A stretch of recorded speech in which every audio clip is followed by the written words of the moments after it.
Okay, so So, welcome to a very special secret campaign. And by yes. secret, I mean it's currently going to be Patreon exclusive. So, hi, patrons, if you're here. Hi, viewers in the future, if we've released this publicly. Hello.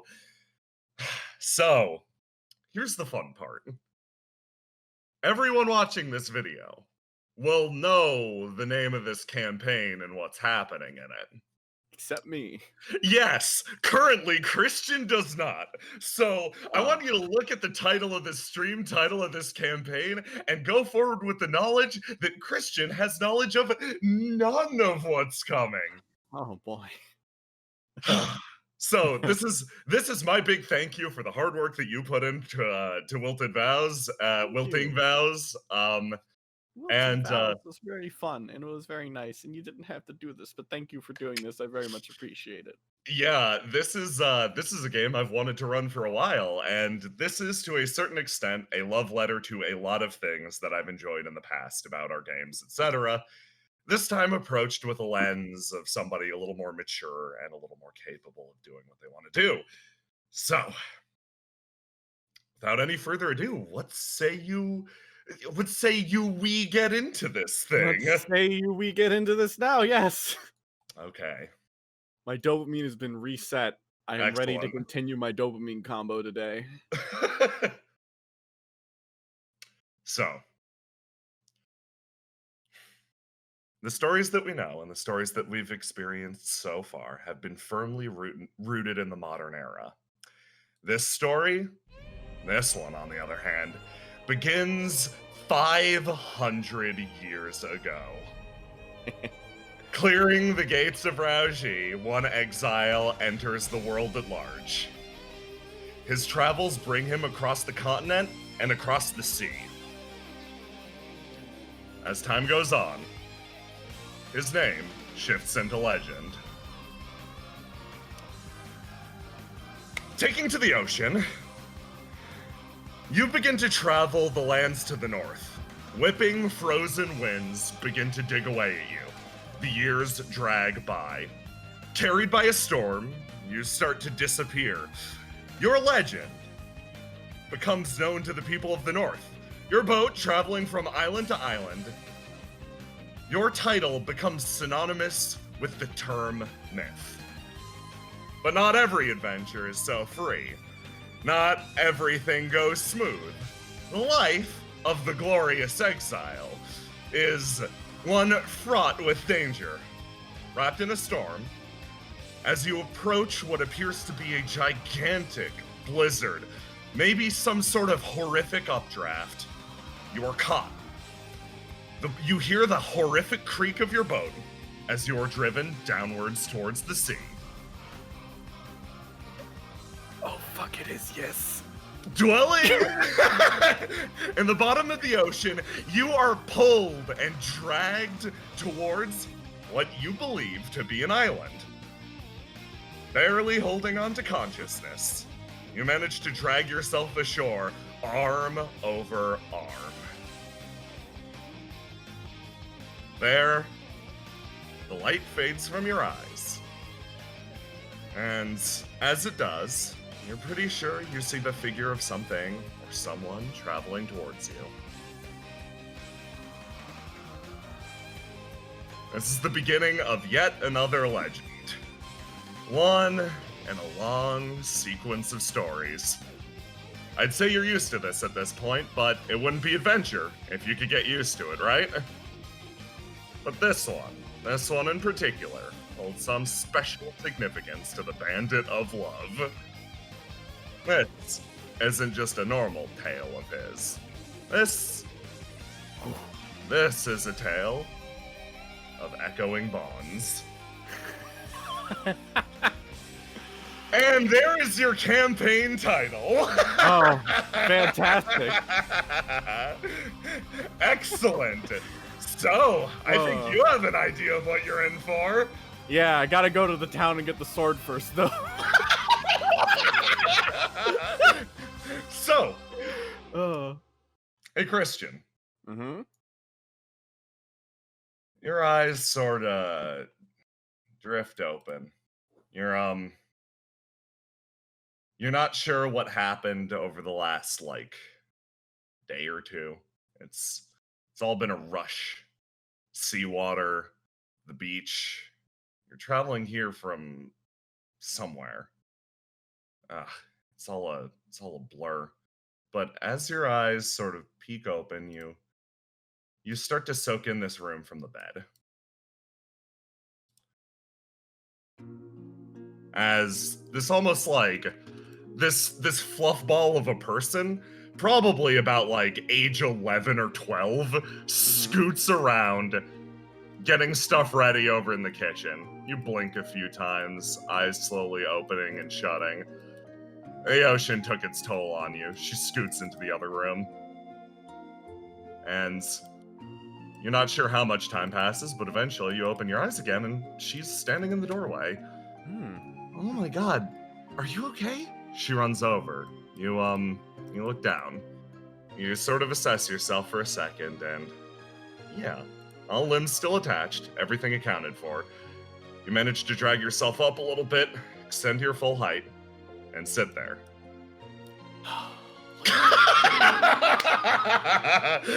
Got me a dude.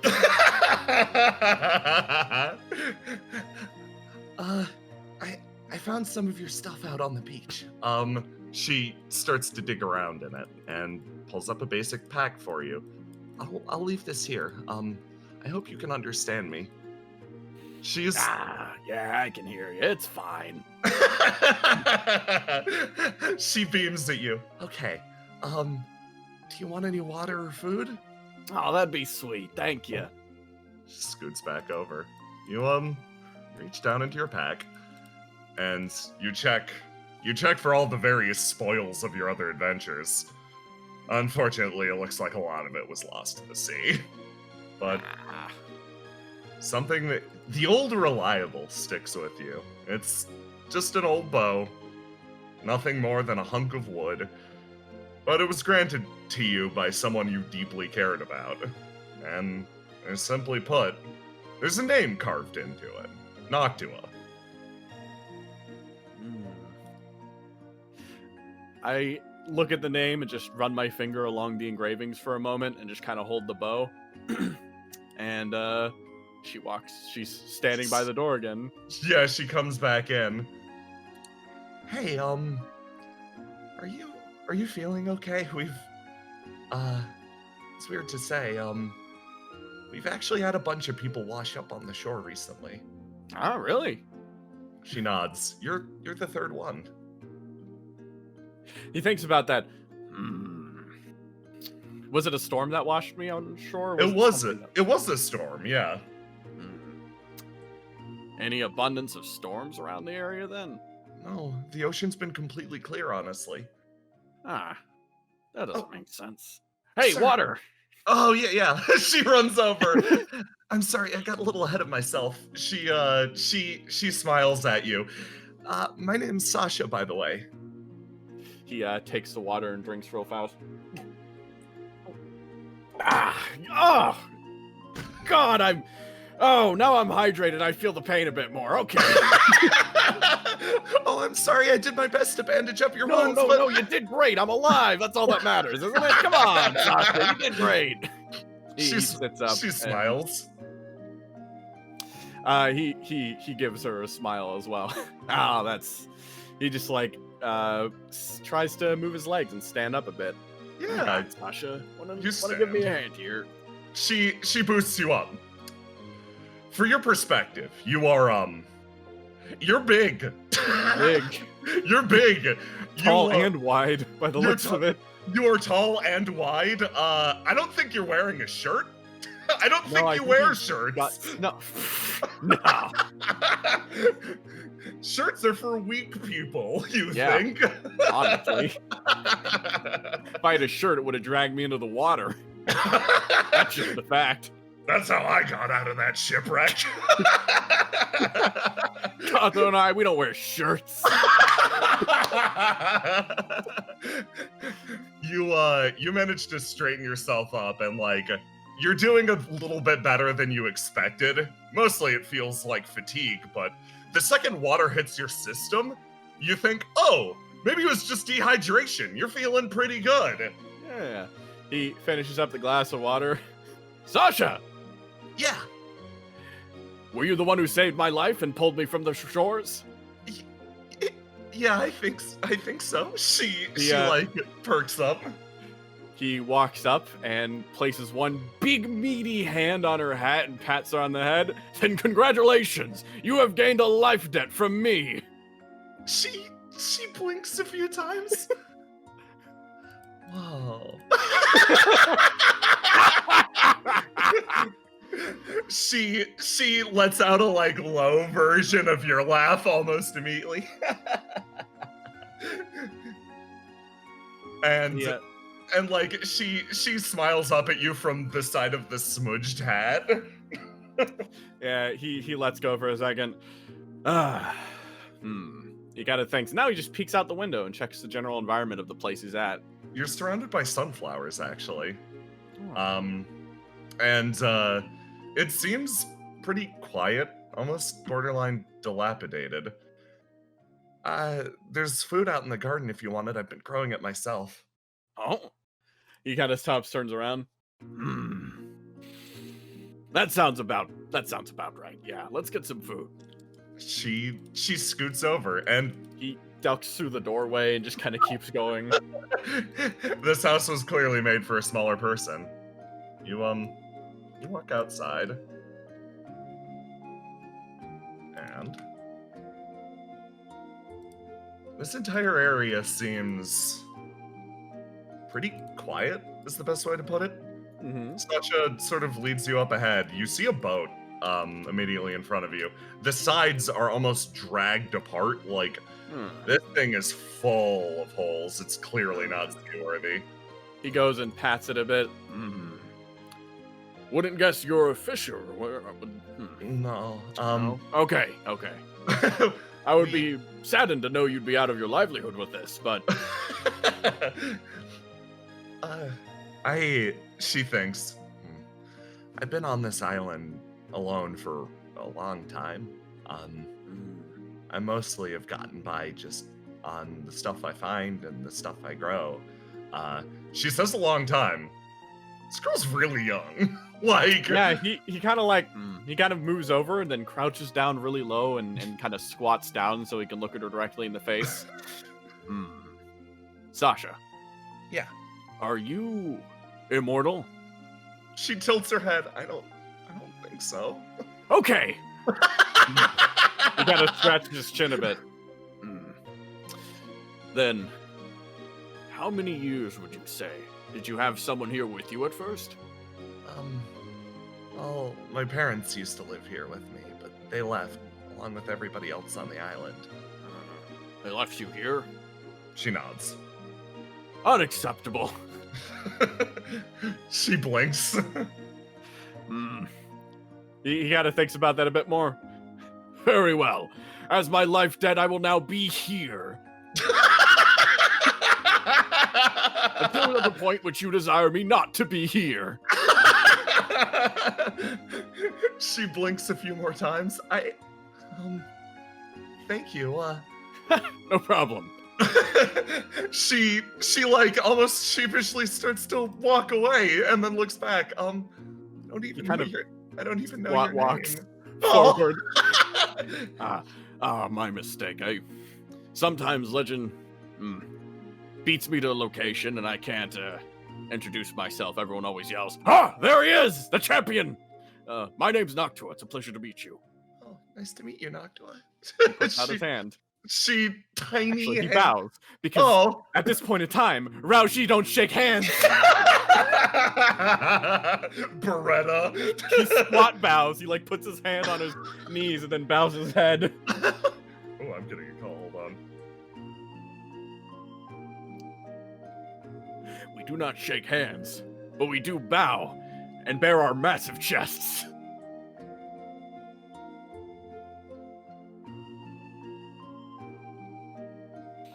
So do you eat sunflowers? Is that what you do? That's pretty rad. I unplugged my phone. Okay, I'm back. Okay, by the way, I love him. It's so fucking nice. I have no fucking idea what was gonna play him. I didn't think about that at all, even though Yeah. it was the first thing I was thinking of.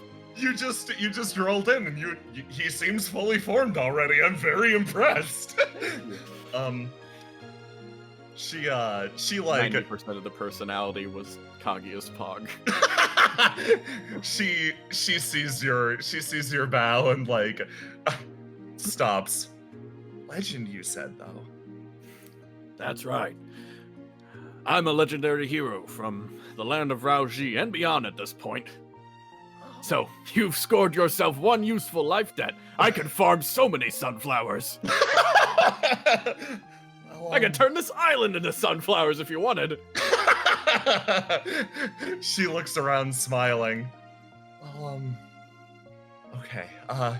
Like I said, you weren't actually the first person to wash up on this beach. 2 others have actually come this way. And our goal with them was to try to find a way off the island, actually. Oh, okay. So... did you want to leave the island too, then? She slowly starts to nod. I want to see the world. All right, I'll change up my debt then. We'll have you see the world, Sasha. She smiles. Okay. I'll hold you to that then. Oh, right, I was gonna get you food. She scoots away. He stands up as she starts scooting off and just kind of takes a look around real quick. Tries to gauge just this area and get a good idea of where he, like, what this area feels like. Not actually what it is, but what it feels like. You give me a roll to die really quick. All right, choose amount. D6s, 3. Oh no, 0 for that. 0. Okay, gotcha. And just all right. Hit that button. Okay, then choose what you're locking in. Okay. Well, you will notice your stats. Well, let's lock in blue and see what happens there. Yeah. Across the board, you've got 6s and everything. Nice. That's cool. Yeah. No, you stand on top of the or describe how you're getting in tune with this island. I think he runs his hand along the boat and feels it and feels the age, the tear, the holes. And then from there he kind of like he almost traces this boat as the lineage point of the entire island and just stretches back around and then takes everything in from that point. He uses that age, that batteredness as like just a standard point to engage with everything on the island, at least in his heart, how he feels it. You do that, and you send out your senses through the island, and this place feels calm, surface level. Very, very, very calm. Almost like watching just a flower sit and dance along with the breeze. But underneath it, there's this sort of uneasiness that you can't put your finger on. Something feels strange or disconnected, almost like the real world has gone to sleep. And as you slowly open your eyes, Sasha comes running back around the corner with arms full of beets and radishes and potatoes, and she gives you this big, like, missing tooth smile. I forgot to mention, Noctua, welcome to Ornis. Ornis. He thinks about that a little bit. Interesting. Have I ever heard of an Ornis? Yeah, like a little bit.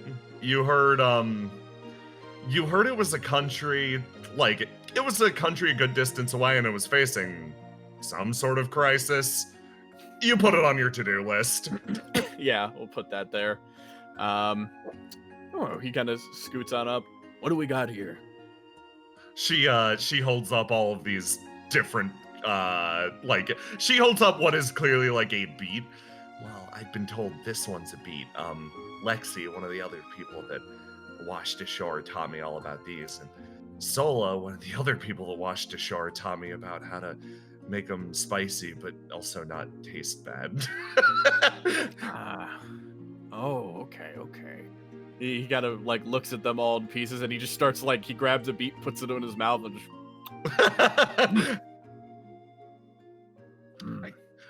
I can cook them first. Fantastic. You say, and you go back inside, and you share a nice meal with Sasha. He kind of stands for a moment as she starts heading inside. He kind of expects again the flowers in the area, Yeah. and he just kind of ponders to himself, what would Kato say about this place? Like a spring flower in the dead of winter. He nods his head, internalizing that, and then continues walking inside. Oh my god, great. You sit and enjoy a meal. Sort of chatting peacefully. You finish up. So you've been all around the world then? Well, yes. From the very bottom of Raoji all the way to the very top of the continent, and then in the islands and well beyond, and wow. I've never been to Ornis though, so even now my legend continues to expand. You repeatedly mention legend and her eyes light up for a second. And then she's back to normal. That's really cool. That's really, really cool. He kind of thinks it is pretty cool. Tell me, Sasha, what's the most terrifying beast you've ever thought of?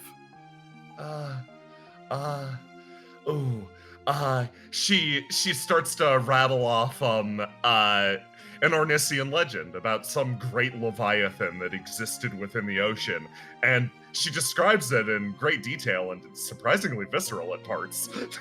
I see. He's preparing to get her engaged with something, but then he almost gets engaged like a child listening to the story, and it's like at the very end he's like, "Oh, really? Is that here? Can I fight that?" I don't know, but if I take a stand on the tallest cliff of the area, I could probably fire a shot about a couple miles. It'd be really cool. Could get it all the way out in the ocean, drag it on over here. We could eat fish for months. I would love to eat something like that. She's getting into it. She's really excited about this. The two laugh and keep eating. Well, but I could say, I've fought some mighty big sea creatures before, but a leviathan of that scale, sounds like it'd be another notch on my bow. Well, the problem currently is she settles down. We don't have a way out into the ocean like that. There's no real boats to speak of. So, I think if you're gonna fight anything, it has to be on the land. But, she thinks, well, the fields have gotten kind of, they're super full of monsters now. And then the caves beyond that, though, I think there's some big and dangerous stuff living in or near the caves. She thinks about that. I used to go over in that direction all the time. There's a little cabin that like has all sorts of preserved food and spices. Can't really get over there anymore. Well, picking a fight with monsters doesn't particularly follow my current duty to you, but getting some spices sounds like it does. And if we just fight some monsters on the way, I suppose that's just how the cookie crumbles. She smiles. And, I think I saw something big circling around there. Like, really, really big. Like, in the sky. She gestures upwards. I don't know what it was. It had 2 heads, I think. Oh, 2 heads? Did it have how many wings? 2, I think. Hands or feet? I think it had feet. I did not see hands. It might have had hands. I didn't see them. You gotta think tail? Yes. Fire-breathing breath? I don't know. Okay. I was wondering if it was a leviathan, but we're like flying leviathans and wyverns together into one. That's really cool. Yeah, I've never seen one before, but I've really wanted to for a long time. she's in, like, honestly, the more you talk, the more entranced she gets. Kato said I'm full of bad stuff, but I'm not. They're real. She smiles at you, and like you start to feel like sort of the vibe shift. Um Sasha just stands up. Well, I really appreciate your life debt a lot. I don't know what to do with it, and it's a lot of responsibility. So why don't you do what you want to do?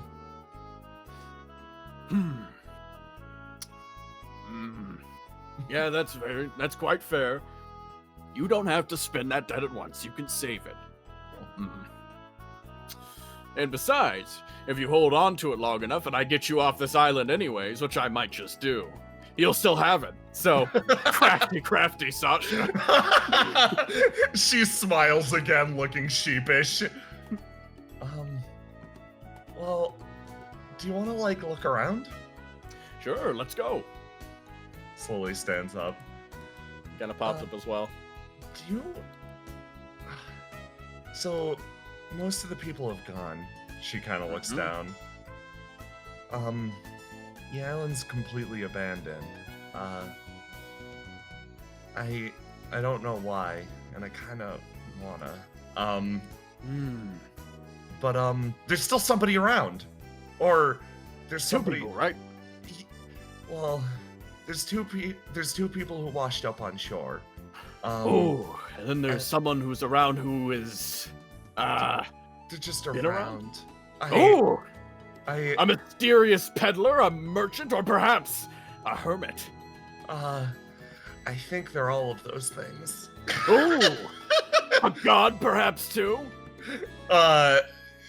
She stops, turns around, and then slowly nods, and then actually grabs you by the hand and leads you down and away. You come back outside, and she leads you in this direction. Are you afraid of them, Sasha? Yeah. Don't worry, they're no match for me. They're really cool and I like them a lot, but they're really scary. They're no match for me. She leads you by the hand down this path, and you notice, as you go, so strange. The ground seems to die as you travel. And it's weird. The ground seems to die, and the trees do too. The flowers stop, and the entire feeling in the air just changes. It's like you just walked out of like a brisk spring morning and you are stepping into an ultra heated like train compartment.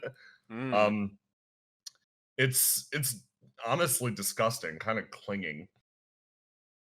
His face, Noctua's face goes somewhat dour as he takes steps forward, moving alongside Sasha. Just kind of looks around, feeling the air shift. And as you come in, you notice this place feels different. And you walk in. Okay, I think they're here right now. You should at the very least say hi. Of course. One moment. He holds on to you tight and then steps forward a bit. How may I address this person? I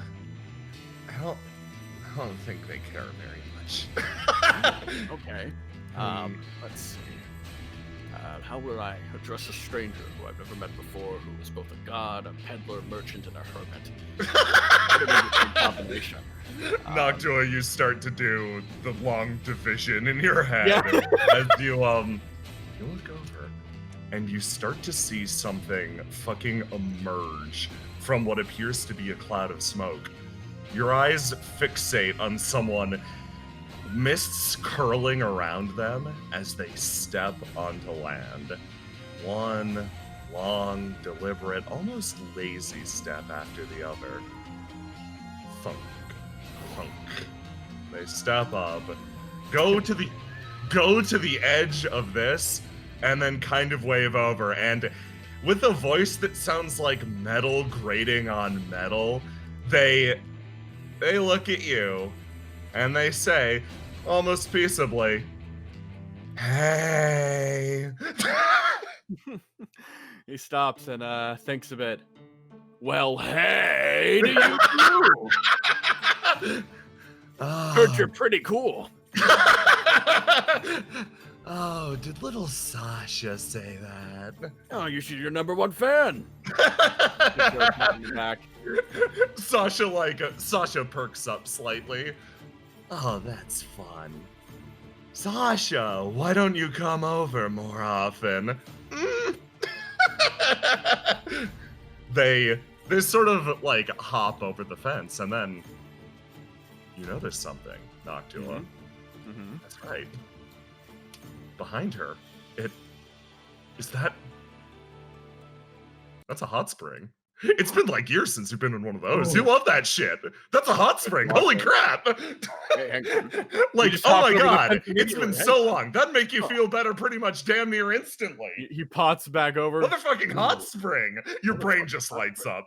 Yeah, he just pops over. Oh, damn, awesome. He takes off his fucking like, his thing is just, like, on his side. Ah. The two stop and slowly turn. Noctua? Huh?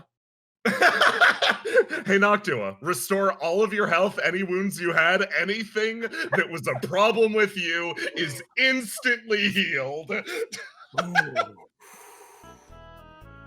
Man. Oh, Noctua.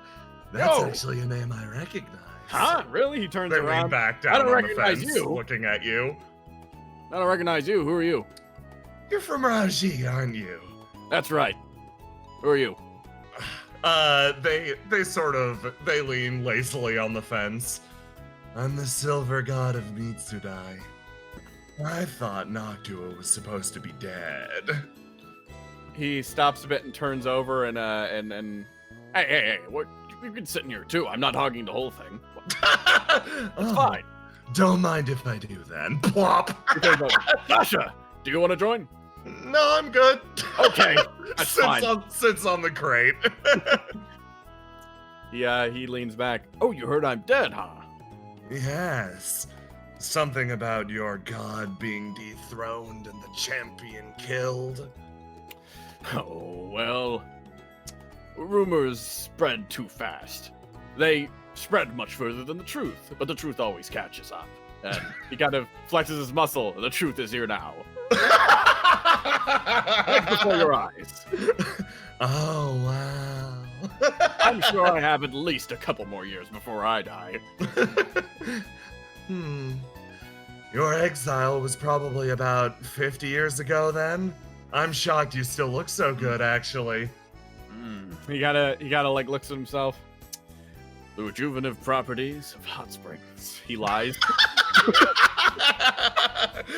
Oh, that must be how I've lasted so long, too.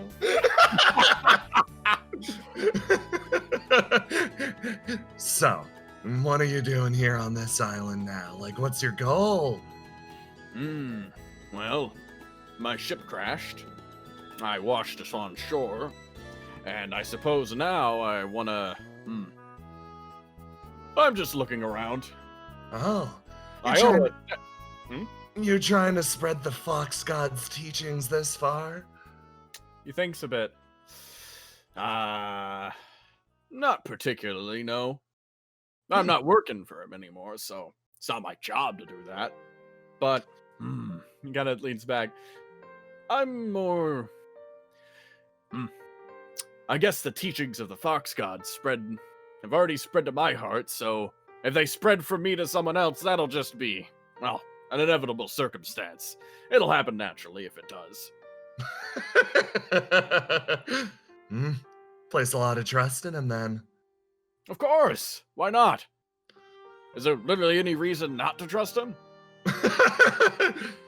She looks over at you, and then looks back up. I suppose not. All gods should be so lucky to have a follower as open-hearted and clear-minded as you. They would be lucky, but they don't have legends on their side, do they? Fair, fair, fair. I kind of wave.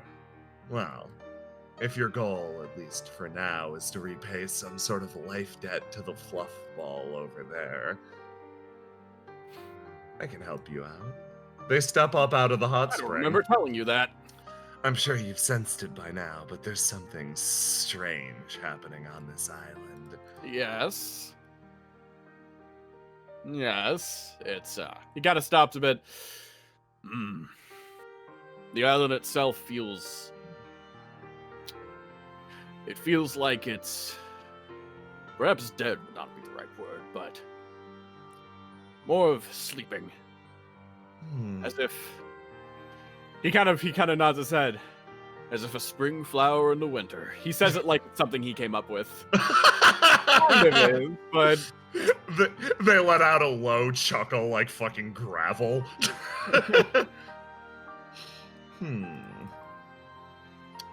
Wow.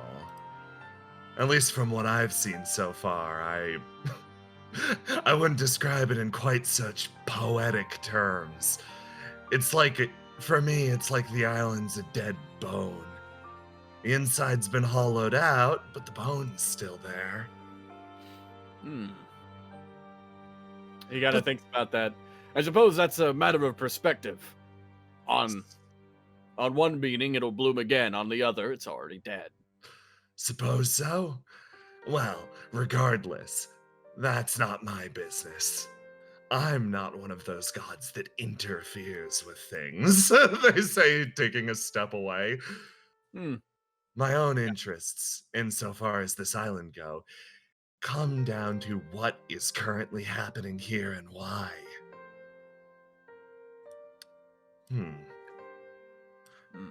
Believe it or not, it's actually relatively dangerous for me to leave the confines of my domain here.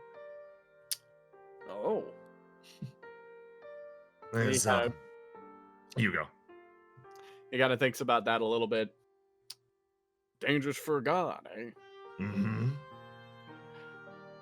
He kind of like stands up a little bit and crawls out of the hot spring for a second. He kind of puts on his fur, like, shoulder draping again. Well, I'm sorry, it's too dangerous. I can try it myself, though, and see what happens. Mayhaps I'll get another blessing before I leave. She slowly extends an arm, and you see the, like... Honestly, her limbs are extended to points. They appear to be almost metallic in nature. Oh, you should be so lucky. Well, not that I dislike that spirit, actually. You're fun. Oh, thank you. He kind of thinks a little bit.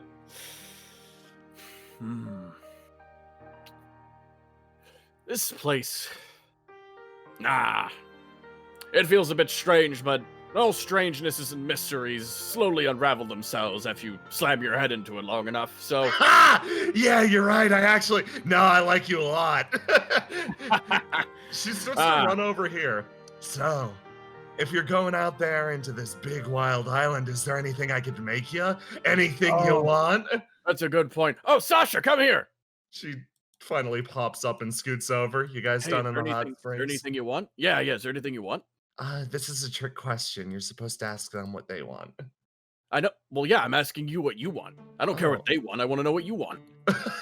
I want whatever you want, so... Well, I want what you want, so... They made me a birthday cake the other week. That was pretty nice. Oh, it was your birthday? It was, yeah, we decided to... Missed it. This will be a late birthday present, then. Turns over. Silver God. He has a serious expression on his face. Yes. I ask of you to make a perfect birthday present for Sasha. I think. Oh, for a child. Not just a child, but Sasha. They look past you, Find and a gift from, he kind of like continues. You can make a gift for children. You can make a gift for adults, for hunters, for swordsmen, for bowmen. But making a gift for a person is a far, far greater task. Only a true craftsman could do such a thing. I believe you are a true craftsman, though. You are the silver god, after all. So you gotta step aside and gestures. Sasha, a gift for Sasha. What does that mean to you?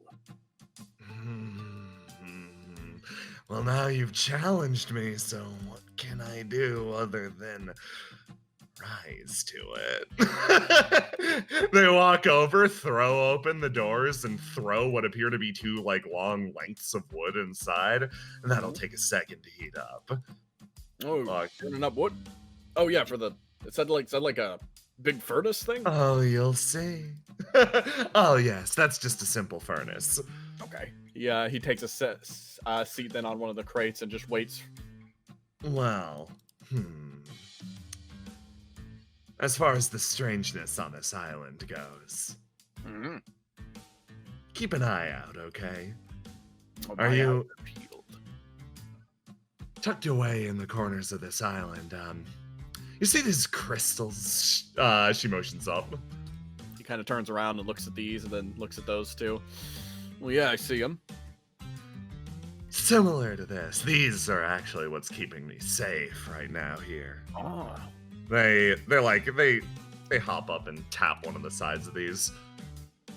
The island itself has its own strange power source. Something about some sort of cosmic collision scattered this stuff all over the place.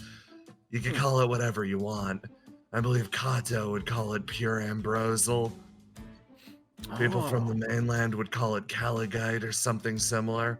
Regardless, little scattered bits of power all over the island. You do me a favor. You find me any of those, and I can make you something tremendous. Oh, a few crystal snacks, eh? I mean, if you want to eat them, we can make that happen. I'd love to see it. Oh, that feels a little too risky. He kind of thinks a bit. No, I'm quite fine with turning it into something protective or combative, perhaps. Oh, yeah, I knew I liked you. Hold on, come with me. She comes over here. I just sat down. Okay. This is the best part. Come on, over here. Sasha actually motions to the pillows. Okay. Silver God pulls out these two lengths of wood that you notice are almost like they're like drumsticks but far bigger. They're closer to tonfa or some sort of stick weaponry. They're now superheated.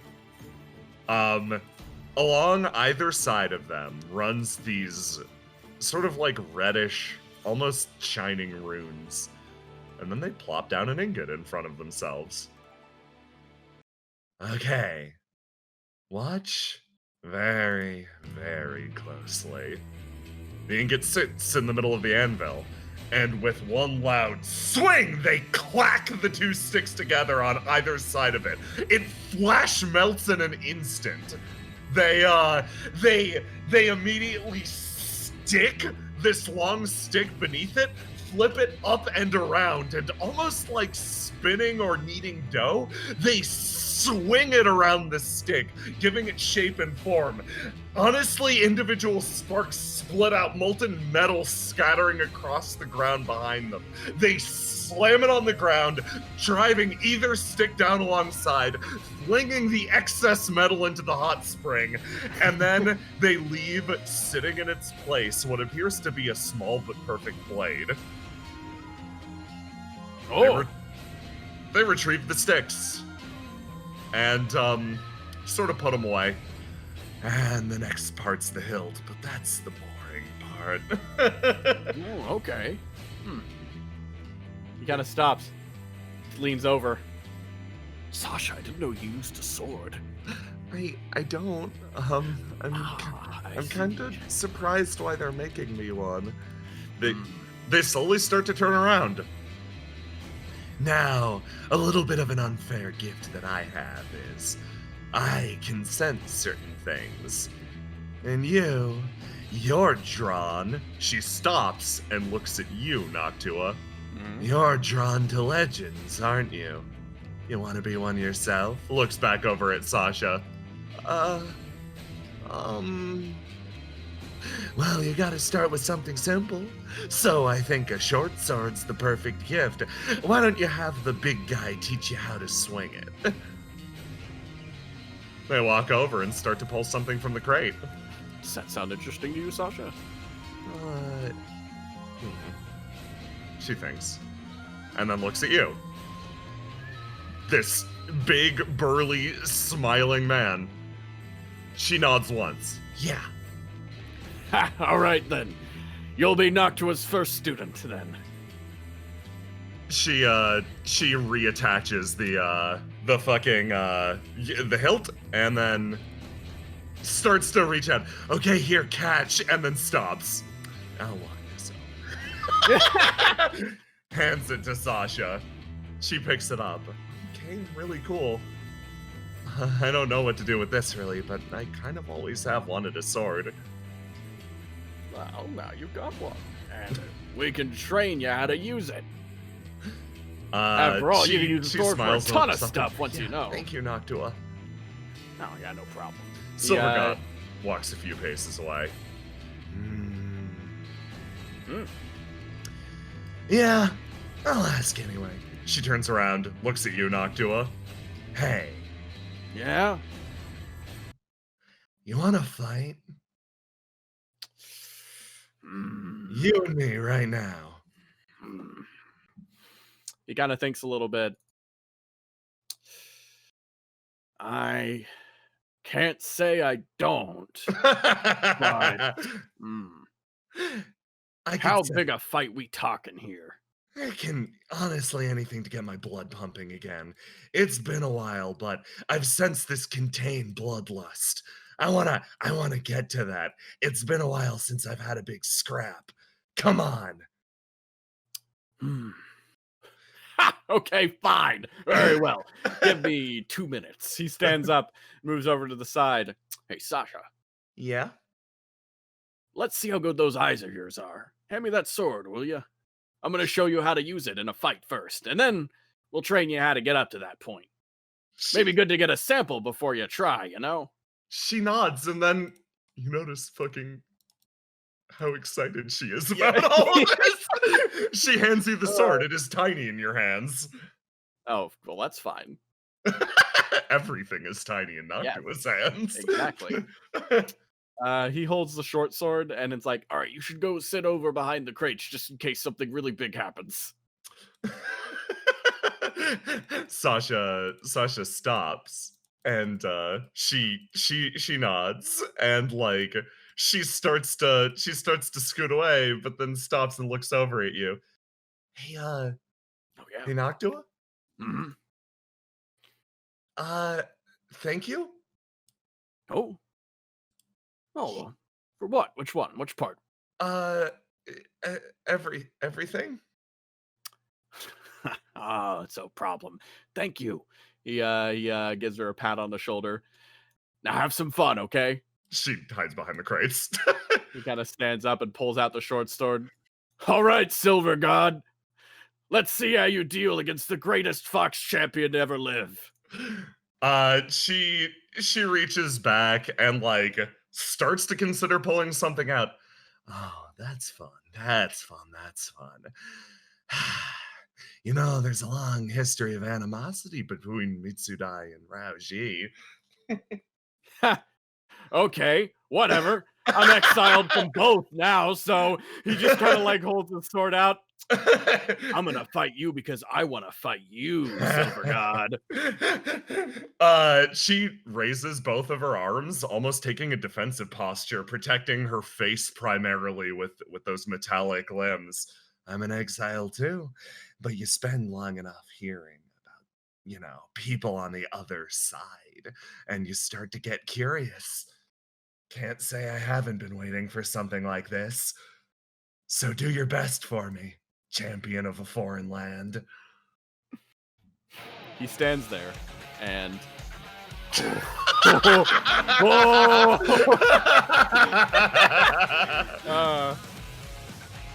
So, roll the die. All right, we'll do.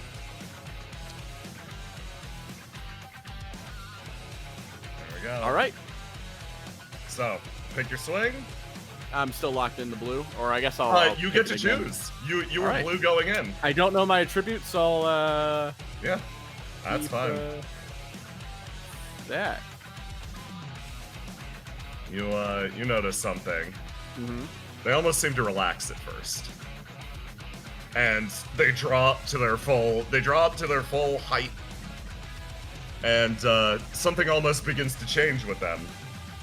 And yeah, it's your go first. Okay.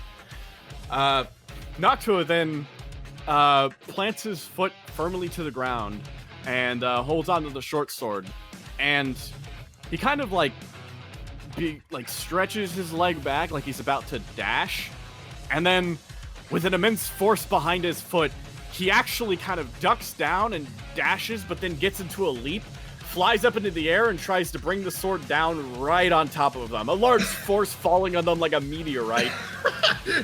You notice something. That stance that they were in before, it was almost similar to like it's sort of a striking stance. It's one that uses shins, elbows, lots of battering and breaking attacks. Mm-hmm. They re-enter it in a second, and you notice something's wrong. Something's very, very wrong with the way that they're standing and acting. It seems that they locked in their red, but in reality, the Silver God of Mitsudai is one of those rare individuals that has an ascended attribute. Oh. As you come down on top of them, you notice that red, that aura that you thought you understood, is actually a blazing vermilion. You bring down the attack, and as simple as that, they take a step backwards, catch your arm, and just slam one of their knees into your side, sending you spiraling backwards across the ground. He tumbles back and it just falls back and then legs there. And then he kind of like flat out leg stretch, arm stretch to the side. And then he like slams his fist into his side and gives a little chuckle. Oh! Okay! He like scoots up again with the sword once more and holds himself there. I believe it's their action. Yeah, it's their action. I'm they knocked sort of, out of red. You are knocked out of red for now, and that is a solid 12 damage versus your 40 health. Okay. They sort of hop on their heel for a second. Now that is what I heard about how the Raojin particularly fight. Lots of head-to-head confrontations, a battle of wills to see who's stronger. Can't say I wasn't curious about how that'd go. But let's give it a shot with this. They take a step forward and they swing in.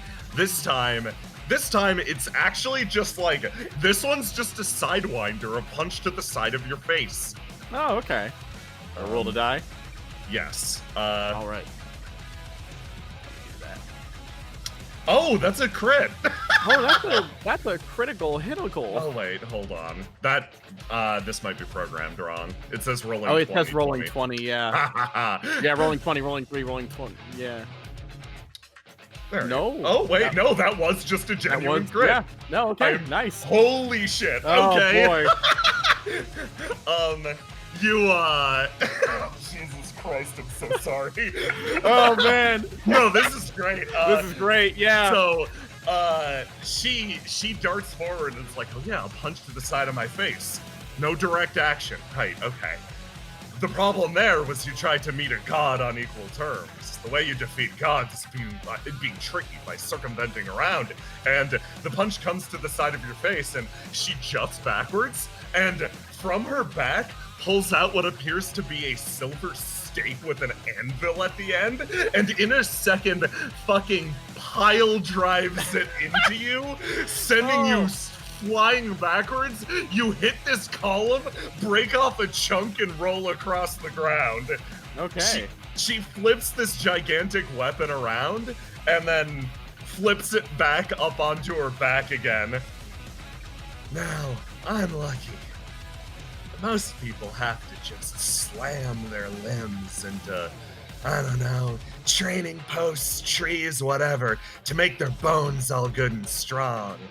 For me, though, these limbs of mine, they were born strong.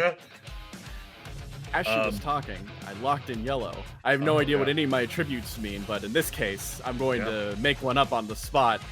While she was talking, he rolled into the hot springs, so you get a moment of the pure properties again.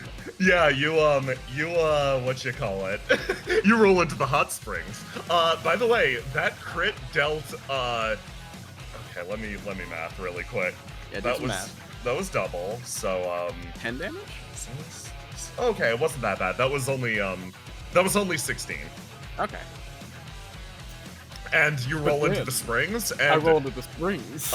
You restore. Let's say you restore a solid 20 hit points. All right. You love hot springs. Man.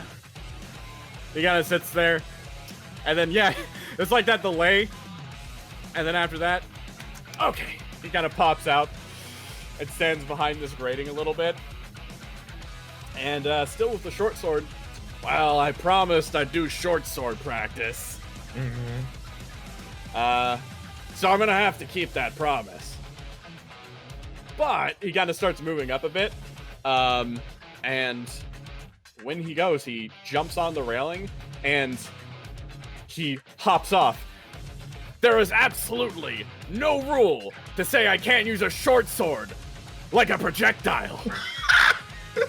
And he arcs up like he's gonna toss it like a javelin, and he hits the ground and runs up and tries to stab her down like it's a dagger. Oh, cheat! Holy shit. You come in to stab her. She's in that same martial arts stance again. You can feel another blow probably coming to your head if you fuck this up. Give me that roll to do. All right. Let's roll to do it. Okay. So, Noctua, as you go in to stab her, and you feel that blow coming in at the top of your head. That's right. Her martial arts are centered on using these pendulum-like limbs to fucking smash you to bits. The attack that's coming probably has an amount of force meant to like either clock you in the head or do something to your neck, maybe crush your windpipe. Getting around that is easy, actually. You're moving quick enough. You managed to sort of throw them off. With that projectile thing, you know you're going to get in. But then you realize that actually won't be enough in this case. Oh. Using their legs, they can easily defend their torso. Raising a knee makes it simple to deflect an attack that's for that good gut material in there. But Noctua, you start to remember it. Your own form of martial art. It's not something learned, it's not something that can be absorbed from a master. It's something that one simply learns by practicing. Noctua, you unlock Noctua's Wheel. It is something that is specific to you and you alone. It is your style. The way this works is relatively simple. I'll share the gift with you. For the sake of stream, I will also read it. Okay. Here's how Noctua's Wheel works. This is a style. Noctua's Wheel. When you successfully attack an enemy of a certain color swing with the correct swing set, you gain an additional turn immediately. If you are yellow and you attack blue, for example, you would gain an additional action immediately to follow up. Ooh. And that's cool. Whenever you trigger this effect, if you it basically shrinks your range so you can't chain it together endlessly, and you can only do it once per enemy, obviously. So, Noctua, you go in and you realize that leg is going to come up, so you quickly feint to the side and just nick her in the side, and like actual like almost mercury-like blood sort of spills across the ground. You dance backwards with a surprising amount of grace. You get to go again. Okay, and again, I injured her where exactly? Side. Side? The side flesh. Okay. in that moment, while he goes low, he crouches lower to the ground. That's 10 damage, by the way. Okay, cool. He crouches lower to the ground, almost taking that form of squat he did earlier, except this time more of a combat situation.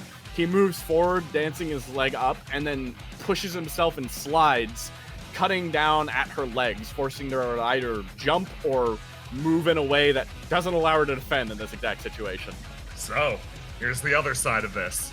You made her roll to die, so she gets to walk in a new swing. So, this is a clash now. Nice. Give me your best. Oh! There it is! Noctua essentially leaped up, got her in the side, and used that injury as a point to then slide behind. This was the real point of going where he wanted to be at. These knees, this style is great for basically impacting and blocking him and defending herself, but in this moment, he gets to a weak spot right behind her and sweeps. Her legs, her knees, they can't bend backwards, can they?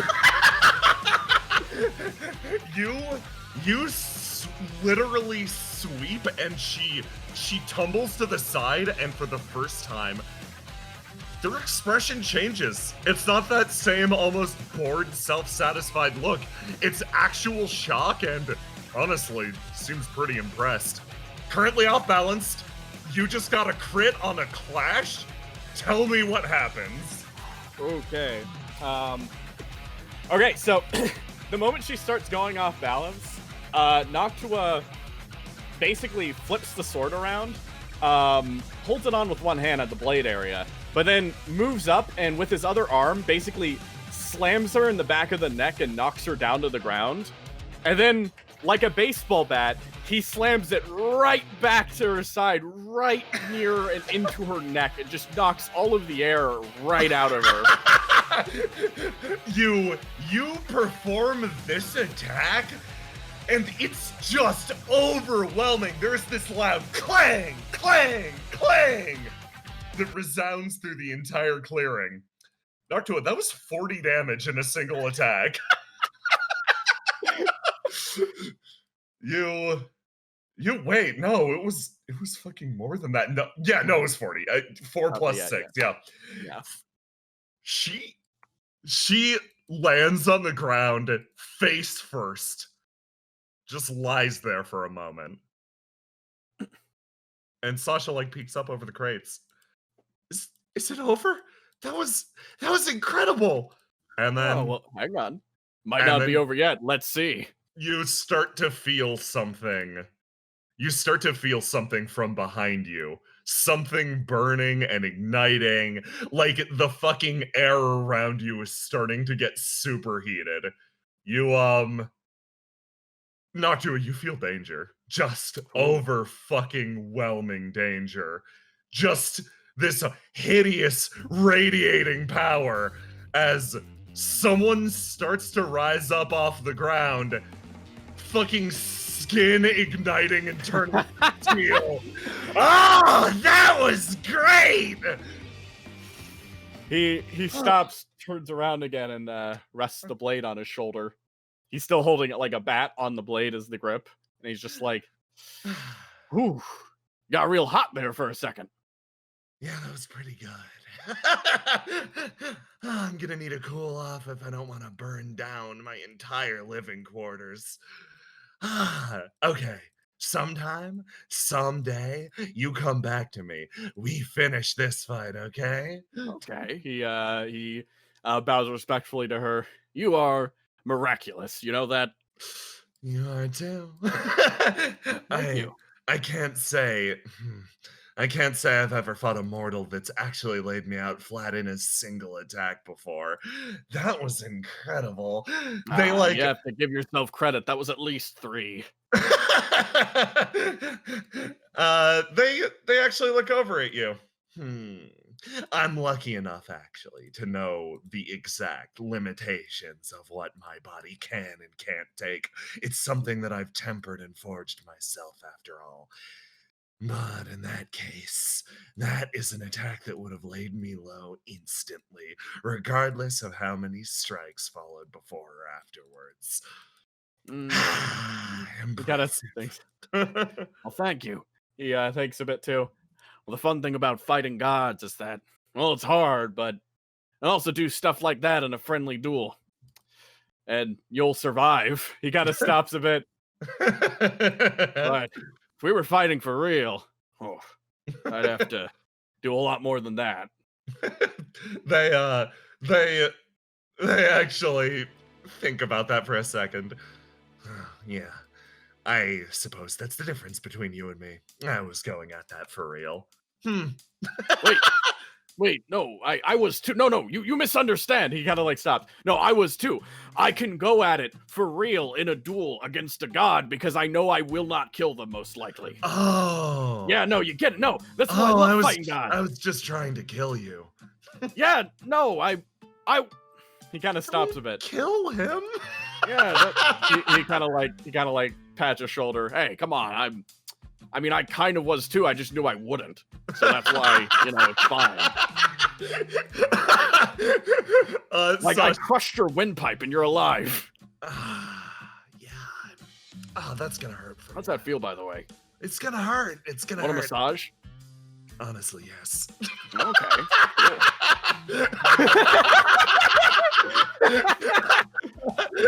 Sasha's just blinking and looking at the two of you. I don't really get it, but I'm glad you two seem to be getting along. Ah, yeah, this is my new best bud. Oh, thank you. I've met a lot of great people on this island so far. He kind of chummy like wraps an arm around his shoulder, like, yeah, let's go to the lockers, man. Like, they throw an arm around to you too. If you ever manage to get yourself out of this place, let's go drinking sometime. My treat. Oh, we don't have to wait. Sasha continues to blink and look at the two of you. Is this normal? Like, is this you have a cool fight and then you win somebody's respect? Yeah, that's how it works. Generally, sometimes. I mean, if they're with cool people. Yeah, if they're cool.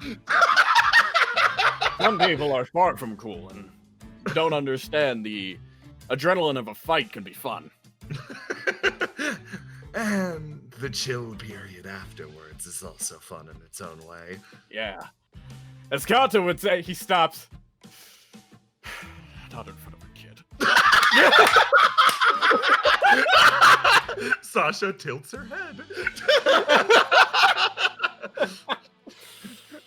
Well, I'm gonna take you up on that drink sometime. Maybe I'll find you later. Okay. He kind of stops a little bit. And okay, he kind of stops and gets down into the squat again. So yeah, I wanted to use the sword in like a way that it would like be useful for you, but I think I just went overboard. I don't know if you got anything from that, but I hope it was cool at least. I learned, if it comes down to it, cheat. Yep. And like that move you did with the like, you dashed past and then you did like a cool flippy and then. Yes. Do you want to know why I did the cool flippy? Why did you do the cool flippy? Because I was watching what she was doing, and I realized that, though the specifics of it would probably be a bit much for a first-time, fighter, I knew what she was doing to fight me, how she was trying to get me, and I figured out, well, I need to fight her in a way that doesn't let her do stuff. The core of fighting is just stopping your opponent from actually acting. If they can't do anything, you win. You can like, if they're bad people, you can like kill them and stuff. But if you don't want to do that, you can also just end the fight there. The core of fighting is stopping them from doing anything. Okay. Yeah. No, and that's why cheating sometimes is important, because sometimes someone's so good, like them, you kind of points back, and the only thing you can do is cheat. Okay. Oh, nice jacket. Thanks. You notice they put on this long, very impressive coat and are now sitting on the pillow a little more dignified than before. Apparently... Wait, no, you need to take that off again. I'm giving you a massage in a moment. Oh, yeah, goodbye. I thought I was going to present some regal dignity that a guest befitting of my godly stature. We're past that. Okay. Throws it off into the fucking water. He kind of sits down. Now, also the most important part of fighting is your fundamentals, because until you get those down, it's going to be really hard to think about what you're going to do next if you're trying to remember how to swing the sword right, you know?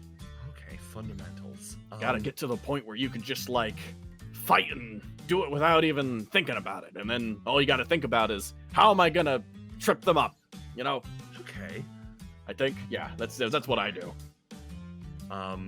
Sasha thinks about that. Okay. I'll work on my fundamentals then. Noctua, the advice you just gave, very good, very pertinent for you. And a lot of your, like, that style, Noctua's wheel, that's just something you do. It's like, it encompasses absolutely every bit of your action. It's not as simple as like, yeah, here's the sword style I learned or anything like that. Yeah. It's just something you do. He's got that. It's just something to do. So just telling him how to fight, because he thinks, well, if you know how to fight, you'll know how to do everything, right? Yeah, exactly. Very simple. Yeah. They sit over here. Okay, I'm ready for that massage now. Okay. One moment. He kind of stops. Okay, Sasha. Let me show you a few basic things. He's gonna run through like 3-4 ways to swing the sword. Excellent. And then he's gonna be like, I gotta go give a massage, but if you want to try to practice that, don't be very careful. You don't need to swing too hard. Just get used to holding it in your hands, you know? Nods, hold sword. And he stops, and he looks, and let it be in your mind right now. This is the very first step on your journey to be a fighter, to be a protector, to be a hero, a legend. The very first step to be a fighter, a protector, a hero, a legend. she picks your brain. Remember it. Okay. She picks up the sword and swings. Her eyes are closed when she does so. Open those up. You give her more pointers. Yeah, I give her more pointers until she's able to do that a bit, and basically just give her stamina training to see how many times she can do it. Yep. And then he goes over. Okay, hey. Hey. He sits down on the little, like, the side right here and just starts giving her a massage, especially on the spots where he fucking hit her. He fucking hit her or stabbed her. Yeah, you notice their flesh is knitting together extremely fast. They seem to have some sort of mercurial blood that's causing a lot of like the damage to be undone extremely fast. You go about this for a while. Sasha practices sword strokes for a while, and you come back and Sasha's like tired. She's tired. Yeah. Okay, that was fun. Yeah. I had a lot of fun too. Well, do you want to look around? I suppose so, yes. He kind of looks, you a little tired right now? Like a little bit, but Do you want to get some rest, or do you want to check around first? I'm- I could also head off on my own. It all depends on what you're feeling. I think I'd want to come with you. All right. That's fine. He stops a bit and then considers, well, let's just take a real quick break and then we'll head on out again. Okay. She sits down on the boat next to you. He does as well. He just kind of waits and then lets the atmosphere of this area return again. So, where did you learn to fight like that? Where did I learn to fight? Well, I think that's something that's kind of... I never really stopped learning how to fight, to be honest. But, you want to know where I began? She nods. All right. Well, he kind of considers. So I used to be a big, scary guy in the woods with a bow. I'm still kind of that. But she laughs along with you. Same laugh. Yeah. But you see, I just kind of learned to fight because most of the time I needed to take things to live in the forest, you know? A lot more people, which means there's a lot of people to talk to, but also a lot of scary people. So I had to fight them, and they had to fight me, and eventually I ended up taking a lot of stuff from them to kind of build up my own survival and my legend. It was a pretty boring and sad life, to be honest, but no, it gets better. Okay. At one point, I was wandering into the forest and I encountered a very specific god. Oh, You might have heard us talking about him back there. Which one was that? His name is Kato. He himself was he kind of like looks off a bit. He is. It becomes hard to say. He's the kind of man that you can say so many cruel things about, and you'll mean them all as compliments. Kato, distantly. Ooh! He is also a loving and kind man deep inside. I believe he's grown softer over time, and I appreciate that aspect of him. There are some people who remain hard as steel for the rest of their lives, but that one is malleable, and for a god, that is quite impressive. And I learned more from him how to, well, hone my style. For I didn't really, I don't particularly have a style, I suppose. Nothing learned from some fancy sword school or anything like that. I shoot my bow and my arrows fly true, and that's the truth of it. What I truly learned was, he kind of points to his chest. I learned about my heart a lot more. Oh. And that let you fight better? Yes, it did. It doesn't translate to extra bronze and extra strength, but it does translate to something else. Remember when I told you to put that to memory? That feeling of wanting to be a legend? Yeah. Well, that is pure in your heart, and no matter what happens, you never want to abandon that. Because that's the thing that motivates you to keep going, regardless of any of the bad times. To get stronger, you must struggle, but to struggle and to live life happily while struggling, you must struggle for the sake of something that is you, something inside. For a long time, I didn't have anything like that until I met that man. Oh. Something that's worth struggling for. He kind of turns over a bit. And Sasha? Yeah. I think wanting to be a legend is worth struggling lifetimes for. She looks over at you and blinks a few times. Is that really enough? Of course. He kind of thinks a little bit. It's enough. Now, you might want more. That's always true. I want more too. I want to fight big people. I want to feel loved. I want to spread love. I want to help people like you. He pats on your hat because just give me so much life.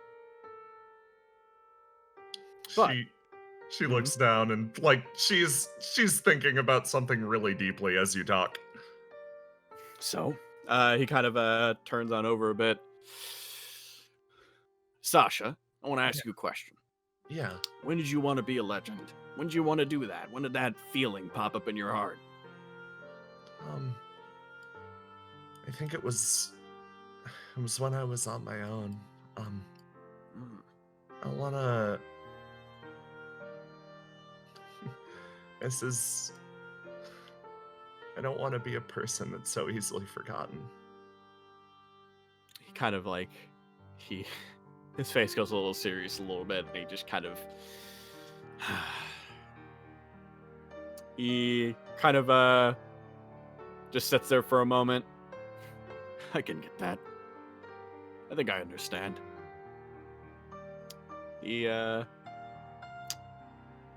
But,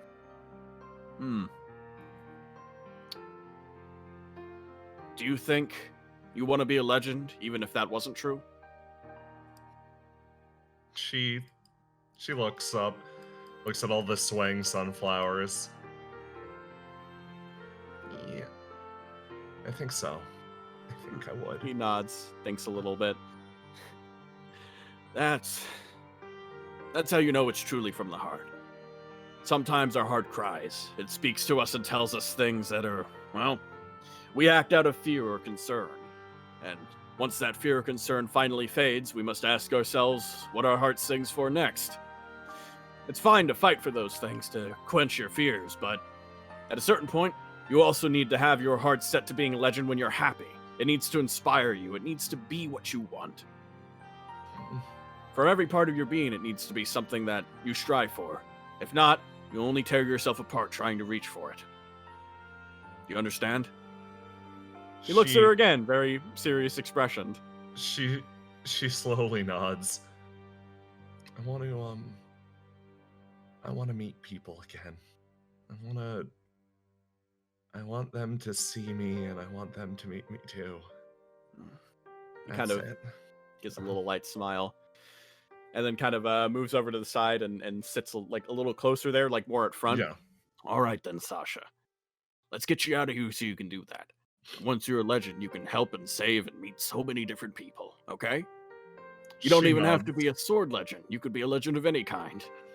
There are so many different kinds of people that inspire others. And he kind of, once again, moves up and pulls her hat out of her eyes a little bit so that she can look up at him for a moment.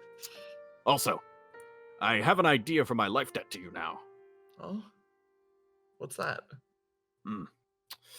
I promise I will never forget you, Sasha. Her eyes start welling up and she pulls the hat down again. Well, he kind of stops again and is like, there you go. See? You're going to be remembered now, which means now you can start thinking with your heart clear. Yeah. I'll do my best. Big, broken tooth smile. He smiles back and then, okay. Well, how you feeling now? Much better. Little less weight? Much less weight. I'm happy to hear where you came from. He nods his head. I'm happy to help you. He kind of steps up again. After all, it is the legend of Noctua, the one who helps many, helps the heart sing true, and also for my life debt. Don't think about it. You don't know me a thing. She laughs and travels behind you. You can tell you just made her burdens 10 times later. Holy fuck, let's take a break. Let's take a break right here, right now. God fucking damn it. That was... It's them. Yeah. This is how you're supposed to slice an apple. You think too much. You think too much.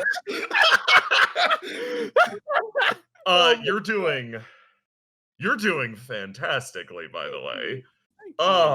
That initial Noctua is like, so you mentioned a long time ago. Mm-hmm. And you mentioned it a few times that you wanted to play like an Odysseus type someday. Yeah. Where you wanted to play like smarmy sailor bastard who's smart but like a dumbass. Yeah. And I'm like, full hands. I am holding on to this. He looks like that kind of guy. He looks exactly like that. Also, as is a very, very standard thing, his fault is most obviously pride. Yeah, I love him. I love him so much. Yeah, it's great. Fantastic. Are you having a good time? I'm having a good time. Thanks for oh god. That last scene was just so fucking good. You did the you did fucking the teach thing of, hey, I'm gonna draw out everything about your character while telling you everything you need to know about mine. And it's like, oh, you fucker. This is so good. Also, I like that. I like how quick Silver God and Noctua warmed up to each other. Where they're just of course, this guy's fucking great. Hey, you want a massage? Come on, like, hell yeah, let's do this thing. I love this. I love him, and these two are great so far. And I've only met two people. Fucking love this himbo. Yeah. You know what I was thinking of? Depending on how you played him, Noctua's story is probably well circulated. It's probably like the subject of legends and like obviously, and like he is probably the proto himbo. Like he He is probably is. He is the mythological himbo, the one from which the trope falls in this yeah. setting. He is the original himbo. Like Horace probably based parts of his persona off of Noctua, Yeah, which is probably so. I that's slip so into it good. very slightly sometimes voice-wise, so I'm like, yeah, no, It he's makes absolutely sense. it makes sense. I Uh, I like the tone so far. It's like since this takes place 450 years earlier, mhm. the fact that it feels slightly mythological is Yes. like is really good. I'm like, "Oh, we're playing a legend right now. Yeah, it's cool. Dope. This is Yeah, really cool actually." and it's that thing where I look at, like, Sasha and I'm like, "You get to be a legend too, actually, probably." I don't know how Sasha's gonna wind up. That's the fun Yeah, part. it is the fun part. Also, yeah, I think it makes sense that he naturally turns out that way since Yeah, he's Kato's fucking champion and is all about that heart shit, so of course he's gonna be like that. he is like that. I love him. Hold on, I wanna drop him on the loading screen so you can get a close up. Yes, look at He's that. great. You're great. The mustache is important. The mustache is very important. You had that clarifying moment where you're like, "Oh man, there's a cat boy here," and I'm like, "What?" It's like, "Oh, he's got a mustache and beard," and I'm like, "Oh yeah, I'm listening to Yeast music." Oh, No, I man. wanted to bust out Iso Kami for you. Thank you. Thank you. It's good. If you want to get a drink, use the bathroom or anything, feel free. Alright, I'll get some more water, most likely. Ah, I need to I go through it very quickly playing as yeah, Noctua. that makes sense. I'll be right back again. Oh man, this is going good. Hey Mask, hey Monichi, hey J-Man, how you doing? Mask, what was the last thing you saw?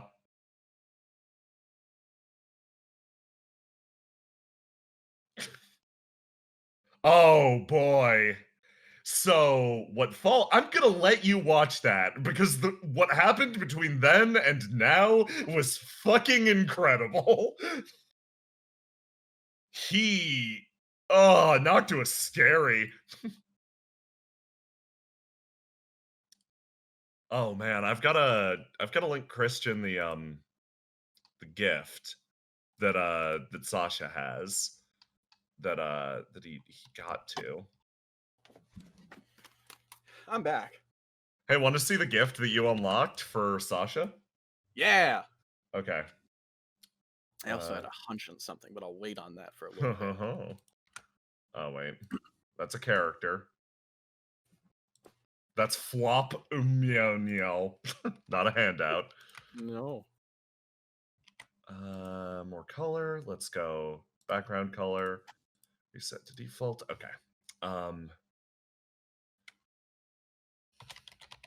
Sasha had a gift. I didn't expect to see it so soon. Here it is.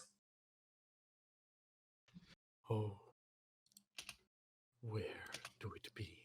I'm so happy Silver God and Noctua just crit each other for all of their HP. Yeah, It was yeah, great. I love that fucking legend fucking back and forth Oh, where it's just boom, boom, there you boom. go. What? Oh. Yeah. Oh. No. Hey, congrats on instantly digging into what I thought would come up later. No, we see the heart closely here. I Ah, I like that fucking I like that you're instantly able to be like, "Yes, I understand your character completely," and be right. Like that is kind of incredible. Uh a part of it, I think, also it's just naturally working up where, like, because of who Noctua is, he's going to naturally assume, like, oh, you must love me a lot. You probably want to be me too, don't you? I get it. I I understand. get it. I want to be me. That pride's great. Yeah. So he's like, I'll help you because he's not an asshole. He's just No. prideful. Yeah. He'd help everyone be him. Very fitting for That's That's what they should be trying to do. Yeah, which again, very very fitting considering well his essence is fucking boified. So Yeah. like, you want to be a legend, kid? All right. Hey, this is making stuff hurt in the future. Oh, I know. No, This is beautiful. it does. I'm Hey, like, Noctua, want to be a legend? I'm a legend. We're both legends. Take my name, be a legend. Come on. come on, do it. Do it. No, my favorite part is Oh, you how... want to turn me into like some like libs and stuff? I fought a lady with some cool ass libs. What do you think I look like that? Can you do that? That'd be great. Yeah, this is... Oh boy, there's so much food coming for you. You have this is a buffet. I'm very excited. I have a guess. Yeah. And this is just a random guess. Yeah. But I'm very curious to see if what if this is, I guess this is a small thing, but my crack theory guess is just like, I'm curious if this is actually echoing Bonds, or if this is echoing Bonds, but you're gonna pull out a weird title swap at me at some point. That's fun. Totally. Who can say? We'll see what happens. So that's why I'm going to invest in all my Echo, I'm going to invest in my Echo bonds before I, Oh yeah, case. Gotta cash in on them Echo bonds. Those Echo stonks. That's what this game is. Echo stonks. Gotta invest in Echo stonks. So, in reflecting, Noctua, about, I'm gonna put you back to this stage really quick. Okay. In reflecting about Kato, let's get your theme rolling again. In reflecting about Kato, you remember something. Your blessing. Of course you get this. Of course. This is the Kato bonus, and this is the unfaded version of Noctua's. Yeah, Noctua's, yeah. Yeah, so basically what you can do is you get an additional free dice per turn. You can place a dice in lockout to add 1d6 to your do roll, which is, you are just going above and beyond to blow this motherfucker up. Yeah. Or you get, of course, evasion. Yeah, of course. And you get that free once a turn. You can also, you can also obviously put your dice in lockout to do it more if you really need to dodge an attack. So yeah, that's your blessing. Those are your abilities. You've got the wheel and the blessing. Very straightforward. Fantastic. Excellent. Noctua, you come to the island. You realize the main body of it. Sasha kind of points ahead. Yeah, this is the problem I've been running into. These, I guess these would be like iron shades. They're moving around that armor and they're really aggressive. Oh, I see. You look across and yeah, this is the island of Ornis. These creatures are sort of mulling around, and Noctua, you realize, well, in this case, you'll probably have to fight your way through them. You've fought hordes of enemies before, though. You're ready for this type of stuff. Mm-hmm. So, alrighty. For this first encounter, you have the advantage of just start whenever you want. Okay. Noctua thinks a little bit about this. Alrighty. He reaches. Would you like to see how I use my bow? She nods. Very well. Let me show you. He reaches up, grabs the bow, and then notches an arrow on it. Yeah, give me a roll to die to lock in your color. Yeah.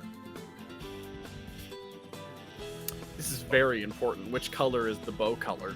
Oh, you get to choose. Okay. Do you want to know what Noctua's is? Yes. Hers is blue, obviously. Alrighty. Choose yours. We're gonna go blue as well. Wait, okay. no. Hang on. Oh. Hang on. we're gonna go yellow. Oh! Yellow into blue on Noctua's wheel. Ha ha ha, bra fucking bow. Also, yellow seems to fit because I've kind of considered it as being a sneaky fucking. What's sneakier fucking than bowing? Than crouching with a bow just out of sight. So, I'd like to point out the weapons that these creatures are carrying. All of the blue ones are carrying bows. All of the yellow ones are carrying what appears to be small satchels of something. All the red ones are carrying swords. All right, just worth considering for your approach. In which case, Noctua is going to notch that one arrow, but he has another one at the ready. Kind of plants into the ground very lightly and silently while he's under the shadow of the tree. And he is going to fire at the yellow one and clash and try to blast out whatever's in that satchel. Okay, excellent. Spill it on the ground to see. In this case, let's get things set up really fast. Okay. Sasha immediately behind you says, "Don't worry, I'll support you." Sasha is not a fighter, but she can assist, basically. In which case, here, he drops off his quiver. Feed me those. So, you take aim and you get ready to fire. Let's do it. All right. Give me that roll to do. Okay, let's go. Ha! With no swing. Oh, I don't have a... Yeah, so I didn't roll an extra d6 on there, but, wait, no, I should be locked into yellow. Give me a reroll on that. You should be yellow. Right, I'm gonna keep, and then There roll. you go. Roll.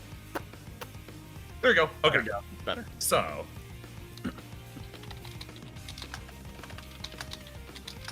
these are two. Oh. So, here's what happens. Noctua, you take aim, and you take aim at this creature with the bag, and you fire a shot, and it strikes the side of it, plain as day. But then the bag sort of tears open, and they all look down. These are tiny bombs.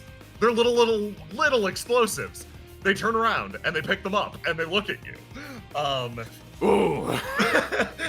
Sasha behind you is going to roll to die. Okay. Okay, yellow and blue. Let me take a look at what that means. Oh boy, she's gonna lock in yellow as well. Okay. Sasha's yellow is pretty special. So her ability is called Blooming Blessing. Whenever Sasha rolls to die, she has to lock in the highest result no matter what it is. But, as a result, it gives her a powerful ability on the following turn. The powerful abilities are, for blue or for yellow, blue, watch out, negate an incoming attack. Or yellow, you can do it. Her target takes an additional turn. She's going to immediately see that happen, and then let out a big cheer behind you. Come on, Noctua, you can do it! And drop your swing, give it another shot. Alrighty. Roll to die again, roll to die, lock in a swing, and then you get to start over. Okay. All right. Well, I'm gonna get in yellow again because he's gonna try to take another shot. But yeah, and I lost that clash because he was also yellow. Yeah. I think I know how I did it. Not being able to blow up the bombs or generally just like make the situation worse for himself for a second and then getting cheered on from behind. He's like, it's like I stabbed his pride a bit. Like, oh, no, I gotta get that back. I gotta. He raises up his arrow, the second one that's ready, and as one of them holds the bomb again, he's gonna try to shoot that one, causing a chain detonation to occur on that. Okay, excellent. All right, let me roll to do again. There we go. You shoot the bomb out of this one's hand, and it looks back as it rolls backwards across the ground, and they almost look shocked before there is a detonation sending these three scattering. You hear Sasha let out a cry of victory as you do this. These three are downed. That's great. Good. Yeah. So, you keep researching pride again. Yeah, you spin the next arrow around and knock it into your bow. Speaking of arrows, all of these blue ones are going to take a shot at you. Alrighty. So, in this case, give me 3 rolls to die. Just very fast. Okay. Or in order. Let's give me one, then I go one. We do this quick. Yeah. Doink, doink. 1. Or okay, so that is one entire, or that's 2 damage. He grabs the arrow out of the air and puts it in the ground, but it gives him a rather bad burn. Yeah, burn. With the wood. Okay, give me another. Okay. Just barely. That is 5 damage. Okay, that one actually probably skims across his skin and cuts him. Yep. This one. Okay, and then the last, like that one skims across your skin, and with the last one, tell me how you dodge it. All right. Noticing their aim is actually a little better than expected, he pulls back a bit, grabs Sasha and pulls her a bit to the side over here. You manage to evade with Sasha. The red ones begin to charge. They make it to here. Okay. Your go. Restart of the round. Drop your swing. Roll to die. Alrighty, sure. He All right. Oh, it's yellow again. No, that's good actually. Oh yeah, that's really good. Oh, I too have a yellow again. You have a plethora of options. A plethora of options. My blue, I'm not quite sure what I'd do with that, but yellow I'll keep to at the moment since I still have that one, defined. Nice, cool. So, yeah, he as these three start to approach, he looks at them from there, and he's actually okay. Hang on, he grabs Sasha again and brings her down here with his movement, and basically gets these guys in the way of the archers so that they'd have to try shooting through their own people. Oh, that's fun. And then he notches 3 arrows, and I want to do a special attack here. Oh, yeah. As I actually, I should have locked in a different color because they're red. But you can still do that. It's cool. Okay, sure. Let me do that instead. What's let's see. What would I need to do for that? So it's blue. Okay. No. All right. In which case, I'll lock in blue. So he moves down here, and what I'll probably do now for blue is going to be his incredible feats. This is firing 3 arrows at once and hitting 3 people. Yeah. Now this is like some crazy fucking shit. But this man is a legend. It is. This is simply every day for him. And for blue, he encompasses his legend to try to make this shot with that color. Excellent. So yes, you will need to place 1 dice within lockout to shoot all 3 at the same time. Yes. So hit that lockout button and then give me that do roll. All right. Sure. Or die roll. Yeah, do roll. Yeah, I give you the die. Let me lock out. I'm gonna lock out yellow because yeah, I did a little sneaky stuff there, but then I've got someone watching me, so I want to be cool. So yeah, he notches the 3 arrows, and then prepares to fire. Okay. Hit. Okay, so you notch all 3 arrows, and like a hurricane, they all fly from your bow and strike these creatures, sending them spiraling backwards into a pile. That is 11 damage to all of them. They all hit the dirt, and Noctua's wheel activates. Take another go. All right. In which case, while the archers were unable to fire momentarily, as the bodies fall, he raises up yet again 3 more arrows.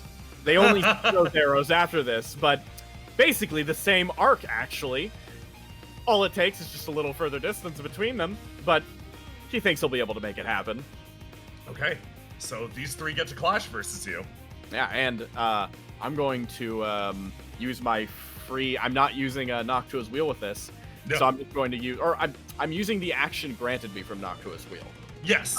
So you are allowed to use... So, First Fang gives you a free dice. It just doesn't give you infinite free dice every time you Noctua's wheel. If you perform a chain of like 5 attacks, yeah. In which case, I'm going to use this to get a bonus on these clashes. Okay. So, you give me... let's do first clash. All right. Oh boy. Oh boy. Oh boy! Okay, second clash. All right. Oh boy! Too easy. Third clash. Tell me how you destroy all 3 of them instantaneously. It's quite simple, as I said. The first 3 start falling, and the next arrows fly straight over their heads as they go down. Those others were probably waiting to fire once they got a clear shot, but Noctua had already lined up his shot. This was the perfect spot to be. And in a matter of just a few seconds, 6 flows fall as 6 arrows fly. The rest of these falling to the ground and hitting the floor as he just annihilates them. Thunk, thunk, thunk. They all hit the ground. Sasha lets out another cry. That was incredible! He kind of stands up. Well, I suppose it was. Oh my god. She scoots over and starts to, like, poke around at them. He walks forward as well, and he kind of looks and inspects all of them carefully to make sure they're all downed. They're all downed. Shades are sort of mischievous creatures. They inhabit different armor, etc. Give them long enough and they'll come back. These things aren't dead. They're just dormant right now. Okay. Sasha scoots over. Oh, we can even get back to the old stables now. You poke around inside. We poke around real quick and take a look. Let's see. What spoils do we get for our victory? Oh, I found a pitchfork. Ha! Awesome!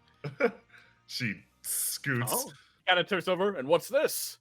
I don't know, actually. I've never been in there. Like to take a look? It sounds like an adventure. Yeah. Yeah, it does! She perks up. Turns around. You stay put, all of you. If you come back and attack me again, I'll do it again. You won't win, so don't even try. You say that, they just lie still on the ground as you go inside, and you peek inside the greenhouse, and you remember what the Silver God said earlier. I think the Raujin might call it pure ambrosal, caligite, something like that. This towering black crystal stands in front of you. Well. No, not that one. Yeah. Silver God's other theme. Let's go this. Well. Quite interesting. He goes and inspects it. It's He really tends to pretty. feel it, almost. You touch it and you feel power almost resonate with your blessing. This thing's just a sliver of something much, much larger, but it feels strong. Sasha, like, whoa. I feel tingly looking at this. Yeah, this right here is pure power almost. He kind of goes up and grabs it a bit. He's gonna see if he can take off a chunk. How much you can carry. Yeah, it's really hard to remove. You get the feeling that moving this could be a little dangerous. I see. Dangerous as in it'll cause me harm, or it'll do some big magical effect that's bad? It'll do some big magical effect that's bad, is the feeling that you got. Yeah. This probably requires a delicate touch. I see. Well, it seems like we found a little secret for the Silver God. I'm sure they'd have a better hand at this than us, but this is a good find. This is a really good find. Another good find. He steps over and takes a look at these bottles on the table. That is booze. For me, then. He kind of slipped the top into his coat. Yeah, you gain a few bottles of probably. These look pretty old, actually. This is some nice booze. He he checks. What about these? How did these feel to take? It seems like if he'd imagine that to some degree they might be circling around the center one. These I think they're like more protective. Yeah, similar to how it was. Those feel more or less fine to remove. They remind you of the crystals around the Silver God's place. Well, I'm going to take a few chunks. Yeah. Because we got to get our rock candy to go turn in for cool weapons. So yeah, you take some of your rock candy, and do you basically note down this location? Yes, I do. Okay. I'm gonna take a little equally, just because it feels symmetrical. He doesn't know much about magic, but he knows, I might as well be careful. You take a little equally. And then Yeah. he takes a little bit more because he found it, so it's rightfully his. Yeah, it seems right.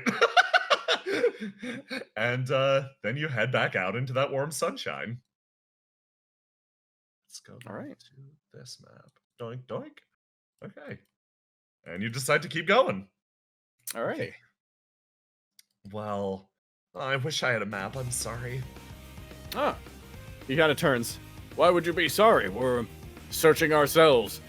A map would tell me where to go. I don't particularly want that right now. Okay. Falls We're behind simply you. looking. Yeah. He kind of starts heading ahead. If we had a map, we wouldn't have walked in that greenhouse, right? That's true. Yeah, gotta that's true. You got a steps ahead. Oh, hang on. He retrieves his arrows a bit and sees if any are still functional, and like always make sure to reuse those. Okay. I can make more, but it's a little tiring. You walk up. Cutie boy. You come around the corner, and you see yet more sunflowers, but there's a gathering over here. One of them appears to have a beard? The bearded ones are really dangerous. That's what Solon said, at least. Oh. He kind of steps up a bit.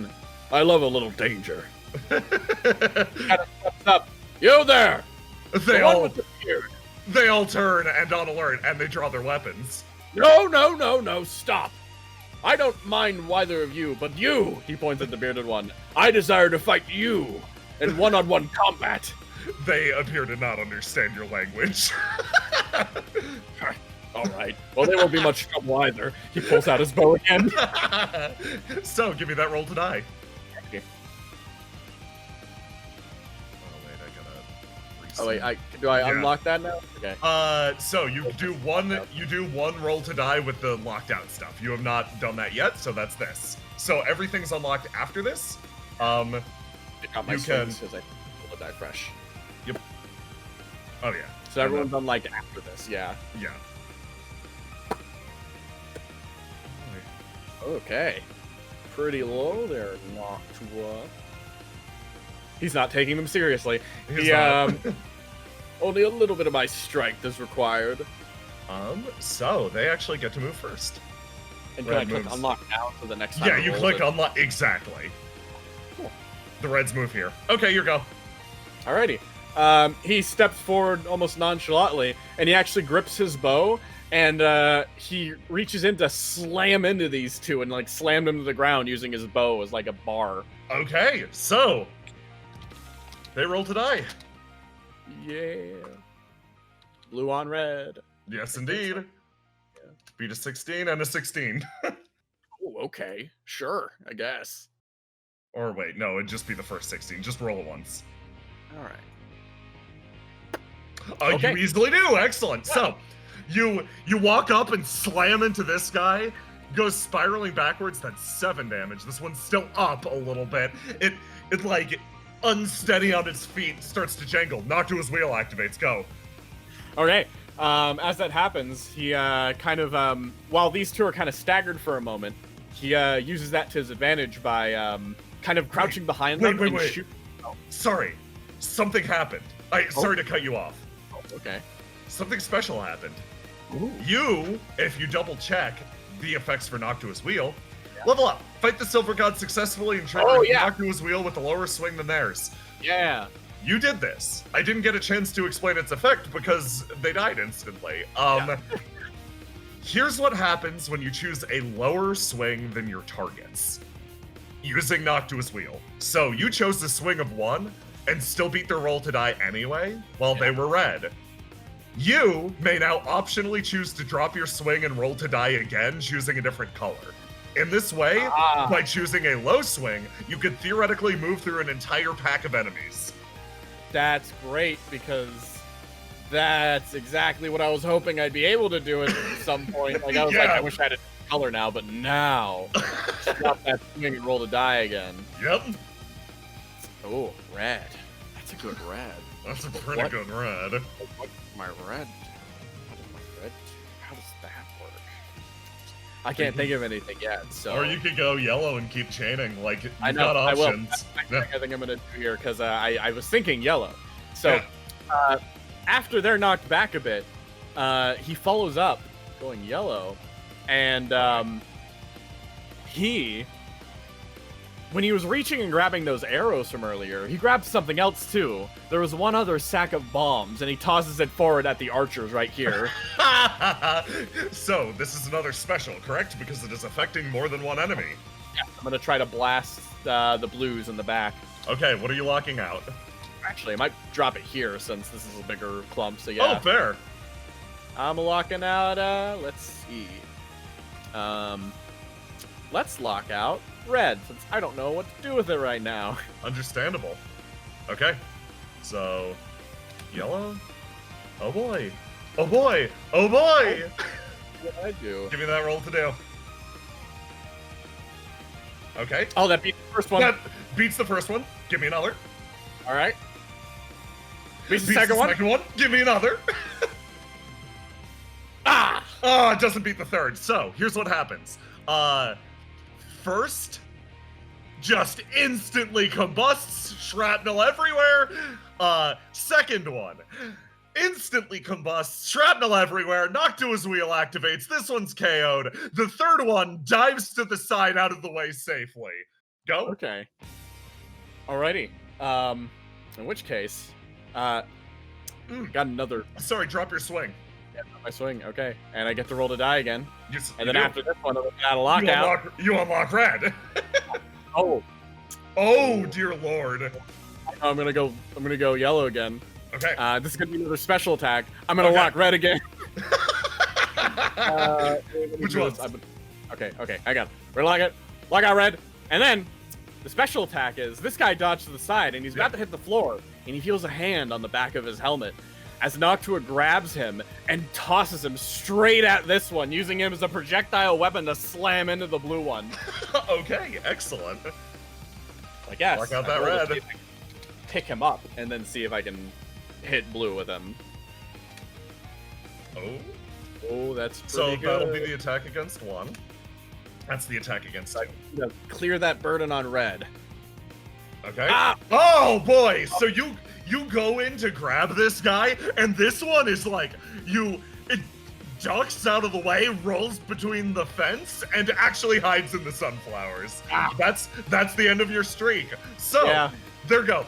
This is hype, by the way. Yeah. Wheel don't stop moving. Here comes an attack against you. This is not a clash. That guy's oh. Oh no. This is not a clash. Roll to die versus this. Beat an 11. Fuck. Okay. I think I just do. Yeah. You do. I thought oh yeah, God. Yeah, that's 6 plus 6. You easily dodge backwards out of the way of this. Now, here we go. 2 clashes. Incoming. Bombs? As these two throw some bombs at you. Bombs? Bombs. Clash versus that. All right. I'm gonna use the blessing right now. Oh, evade. I don't think I want to evade. Ooh. I think I want to clash with them. Oh boy. Okay. Still yellow, so. Oh, it totally counts rolls to do. You're right. Yes. So I'm gonna add an extra 1d6 to these. Okay. And let's see. That's 1. Okay. 1. Okay. 2. And 2. Yes! Holy shit! So he sees them coming with these bombs. He's going to unleash 2 arrows at them, blowing up the bomb sacks before they get a chance to throw them. You managed to hit both, and with the detonation, they're sent spiraling backwards in flame. I'm pretty fucking cool. He doesn't say that because he cursed, and he wouldn't do that. He would not curse around a child, obviously. No, that is not heroic. Finally, these last, the last one rushes forward, and it's got enough movement. You're getting your duel. Yes! Yes! In which case, I'm going to choose to drop out of my yellow, because yellow is cheating, and he wouldn't cheat in a duel he started. That'll hurt me a little bit, because I have a really good bonus, but I gotta play my character right. You gotta play your character right. So, let's roll to die fresh and see what happens. Okay. Oof. So, not a great roll, but like this is the end of the round anyway. So you are gonna get shanked for 8 damage. Actually, no, wait! Sasha's in blue! Watch out! You take the advice, and you manage to nimbly dodge to the side. You're still doing pretty okay. Thanks, Sasha, and I will lock in that blue, that 1 blue. You're at 32, I believe, by the way. Yeah. Okay, cool. You've got 40 HP. Yeah. So yes, I might be a little wrong on that, but it's fine. Yeah, so that strike narrowly dodges. Everybody resets. Yeah. All right. Okay. Good, because that wasn't the best die roll. Let's see what happens now. Doink, doink. Oh, perfect. Oh, Sasha's got to take that yellow. Okay. Noctua, it's your go. Alrighty, Noctua's going in. Woo-woo. He, so, with this guy here, finally, Yeah. he's Sasha, the short sword. She throws you the short sword. Drops it in the air and plants his bow into the ground momentarily, and then moves in to try to cut this thing. Oh boy. Okay, go for it. Alrighty, let's give that a shot. Okay. Ooh! This guy takes a step backwards and assumes a fencer's stance, and then, like, narrowly avoids your attack and prepares for another. Sasha lets out a call. You can do it! Go again. Alright, with that, finally fighting me, swordsman to swordsman. I go in once more, do the exact same thing. I'm just testing him, you know? You're not worth my You go in, it's like, he's expecting anything other than the exact same thing. So you roll in and you manage to stab straight in. That's just still 10 damage, Jesus. Yeah, you stab straight in and knock the helm off, which tumbles to the ground. Oh, fantastic. This one is going to hop up and... Oh, nope, knocked to his wheel. Knocked to his wheel. Yep. Following up with that, he hops on this guy's head and then brings his sword straight down the long helmet. Oh, boy. Oh, no, is this the end of Dangerous Bloomshade Boonji? It is! You leap off, slam into the ground, and carry this guy into... Bloomshi. into the sunflowers, and... Knock to his wheel, triggers, go again! He kind of stands up again, the sunflowers having been disturbed, the petals flying, and he turns and sees this last one over here. And he begins a running charge. And he moves. He goes in. He's gonna headbutt this thing! This is a clash. Beat 19. Easy! You do! You reel back and you bring your entire gigantic body down and you just cave the helmet in. You know how it's like, it's set up to be this vertical shaft? You slam your face into the jutting entrance and open it like a fucking can opener. Oh, that's great. They lie in a pile on the ground. Sasha runs up clapping again. Oh my. Oh my. That was incredible. Of course. He kind of turns the short sword around and hands it back. Here you go. Thank you. She practices whatever you were just doing. Oh gosh. You kind of these things would make great training targets if they weren't so aggressive. I think that might have been what they used to be, actually. Oh yeah? I think this place used to kind of be an armory or something.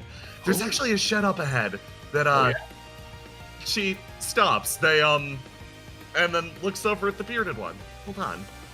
Give me a sec. Drags this over. And you notice that almost on this thing's person is a note. Oh. He looks at the note. You pull it out, and it's just this almost something from a journal. You obtain the notes on Min. Min is a unique herb originating from the small village of Imori. It has long blue leaves, small white flowering buds, and grows in bunches. It has been found to improve memory, null pain, and fight inflammation. It has a natural, lightly nutty flavor, best used in savory dishes, but acceptable in baked goods as well. Most it, and then the rest is cut off. Noctua, this sparks a memory of yours. Oh. Imori Village. Yeah, you... As the champion of the Fox God, that used to be part of your territory, more or less. Really? Yeah, that was the place you looked after. Long time ago. Why is a note about a Mori village here? I don't know an Imori Village. She comes over. All I know is Ornis, unfortunately. He kind of like turns over. I know Namori Village. It's one place where my legend once started. I protected it along with many other villages amongst my domain. Oh, wow, that's... Huh. You don't remember anything about this herb in particular, but also that wasn't like... Actually, no, give me a roll! Give me a roll to die! Yeah, let's roll to die. Give me a normal-ass roll to die. Oh, okay. That's pretty good. Yeah, that sounds right. Like, yeah, you remember hearing about this. Yeah, that's right. You might have had ale spiced with it or something? Ooh. Yeah, that rings a bell. That sounds right. It's a good spice. Pretty healthy. I've had it before, but such a strange thing. Notes like that all the way out here. Someone played tricks on me. He kind of like puts his hands to his side. He kind of looks around a bit more at this place. Well, he pats you on the shoulder. Oh. Let's go. Okay. She looks back at it. Man, Lexi would love to see that. Oh man, yeah? Solo would too. Yeah. Gotta meet these people. They're my friends. She beams at you. He smiles at that. I'm glad. I can feel it. She stops and looks at you sheepishly. She wants to say something. You can tell. Yeah. He kind of stops a bit. She wants to say something, but doesn't want to say it. He thinks he knows, but he's going to turn and say, Sasha. Yeah? A legend shows no fear in showing their heart. Do you want to be my friend too? He kind of goes over. Of course. You pat her and she gets excited again. Okay, let's go then. He steps forward again. All right. Now then. Moving ahead, he notices a few more of these on the road ahead. Yeah. Now, Sasha. Yeah. How would you suppose we fight all of those? All of those at once. Oh, there's the bearded ones too. I think anything you could do to take out more than one at once would be a... She stops, and then remembers the first lesson. Best part of fighting, or the smartest way to fight, is by preventing your opponent from doing anything at all. Well, we'd have to use the surprise attack. That'd be the most efficient way to do it, right? Yes.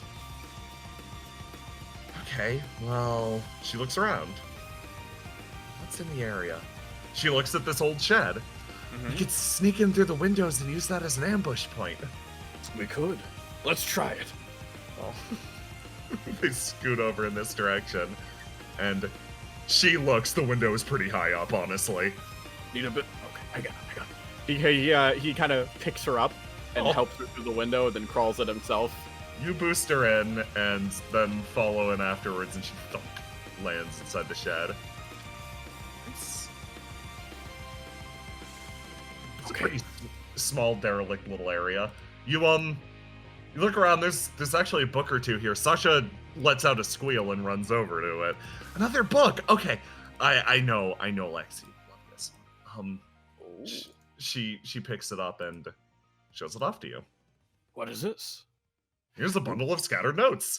This collection of I can read this for you really quick. Yeah. This collection of pages clings to each other despite their torn binding. As you look upon them, characters and words you recognize begin to bloom like fish surfacing from still depths. This name is hard. These names are hard. Well, how?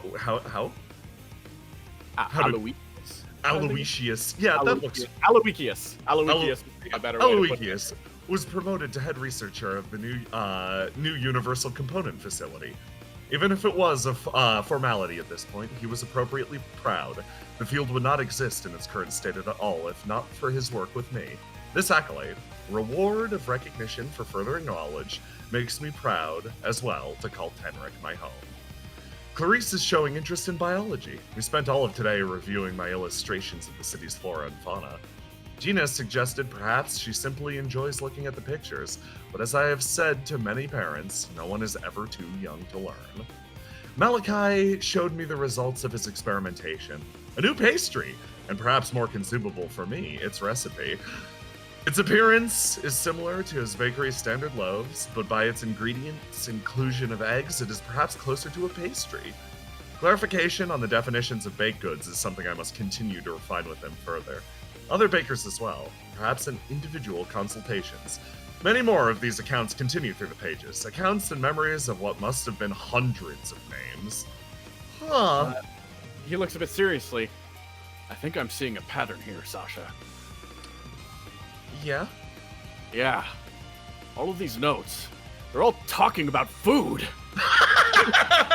I'm hungry! Sasha says, getting fired up. Like, first, we have enemies to defeat. That's right! All right, now, same as last time. Get that quiver ready for me, okay? Of course! No, hang on. Huh? He stops. He looks. Can you have a roll to die for me? Yes. As he turns, what do you feel like you want to do next? How can you help me most, do you think? Oh, it's a split. She looks outside. How can I help you most?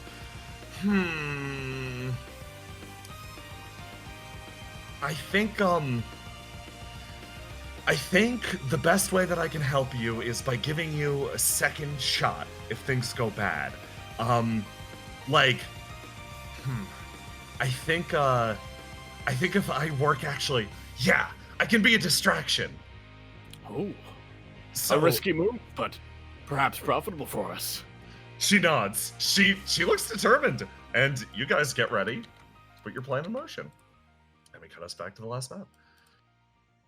Doink, doink, you guys are over here. Okay, Noctua, give me that roll to die. Alrighty. Okay. Oh, that's Oh, that's a juicy roll. So Yeah. you're probably understanding the sort of gameplay flow, which is high rolls, you can perform these big devastating specials that wipe out groups of people. Low rolls, you can roll in and chain together, swapping styles. It's very flowing. I like it. Oh, okay. In that case, I think I know what I'm gonna do with that then. Alright. I'm gonna go in yellow, because I have my excellent little distraction here, No. but I do not want her to get shot with arrows, so we're gonna Yeah. attack the blue ones first. Okay. Alright. And so, That's a fucking high swing. yeah. Alright. I'll take my first shot and you do your thing too. Okay. Unless you want to go first. No, I'll only cause a distraction if you need it. Alrighty then. He raises up his bow again. Again, not just another arrow. And he fires at the other bowman. Okay. Doink. Oh, that's a hit. Give me another one. Ooh, this will be a hit too. And one more. They rolled like shit. This will be a hit A too. hit too! You unleash a barrage, a sonic gust traveling behind them as they're all thrown to either side. Just in the chaos and confusion, they all seem to whirl around, but that doesn't matter. You're following up. Yes. After knocking those three down, I prepare again, get my bow ready, and then I'm going to fire then past the red ones and try to get the bomb ones again with a special attack. Oh, excellent. Okay. Let's clash, clash, clash, baby! Alright, I should be taking damage from these special attacks, correct? What was that? I should be taking damage from these two, probably, if they're special attacks, or how's that, No, you're good. Okay, cool. Nice. I am very special, after all. You are. Yeah, no, like it. Basically, you'll only take damage if you fail, so Okay. don't fail. Not, easy! Easy! Easy. Doink. Okay. Oh! Yes! So, give me another one. I want to see how this pans out across all of them. Alright. So you've got a lockout, obviously. That's the cost of specials. You got to lock shit out of them. One more. Oh my god. Okay. Damage. Okay. Alright, we'll So. lock out a red again. Yep. So lock out a red. So you fire these arrows trying to hit the bombs out of their hands. The plan works perfectly for these two. They detonate quietly behind. This one dives forward and using the force and the momentum of the explosion, whips a bomb at you that strikes you square in the noggin. You take 6 damage. Oh, jeez. Okay. You get whacked, but the other two are defeated pretty much immediately. The sword ones then are going to proceed to run up and try to attack you. All right. And thus, does my distraction happen? So here's what'll happen. They're coming in, and she's gonna. She has the ability to see basically what the results of the roll before causing one. So yeah, here comes an attack. Give me a roll to die versus this. Alrighty. You cannot beat it. I don't. Well, no, you can. You totally can. Yeah. You've got a 12 guarantee. You don't. I'm locked out. So. And you lock out. You unlock red. Yeah. So hit that unlock button. All right. Okay. That one. I can beat. So yeah, you beat that one, and then the last one, beat that. Okay. Ah, nice. You do. Okay. Hell yeah, so, triple 6. So, they all rush in and are about to stab you, and you're about to take actually a hefty bit of damage. The sword ones are fairly dangerous. And then scoot, scoot, scoot, like a blur. Sasha just rushes past, and they almost turn in that moment. Noctua, give me a reroll of that one you failed. Okay. Just with a normal roll to die. Oh, it doesn't. Oh, boy! So, Exactly. using the distraction, she manages to scoot past. You are completely in the clear. Drop your swings. It's the start of a new round. All right. All right, let me roll the die again, fresh. Ooh, okay.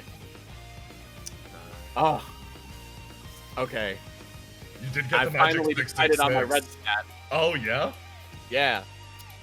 He will lock in red, and he yells, "Good job, Sasha!" And he, looking at these three, he stands up and with a furiosity prepares to destroy them, not out of his own legend nor his craftiness, but out of his desire to prove his friend useful, to make them feel good. This is the stat of love.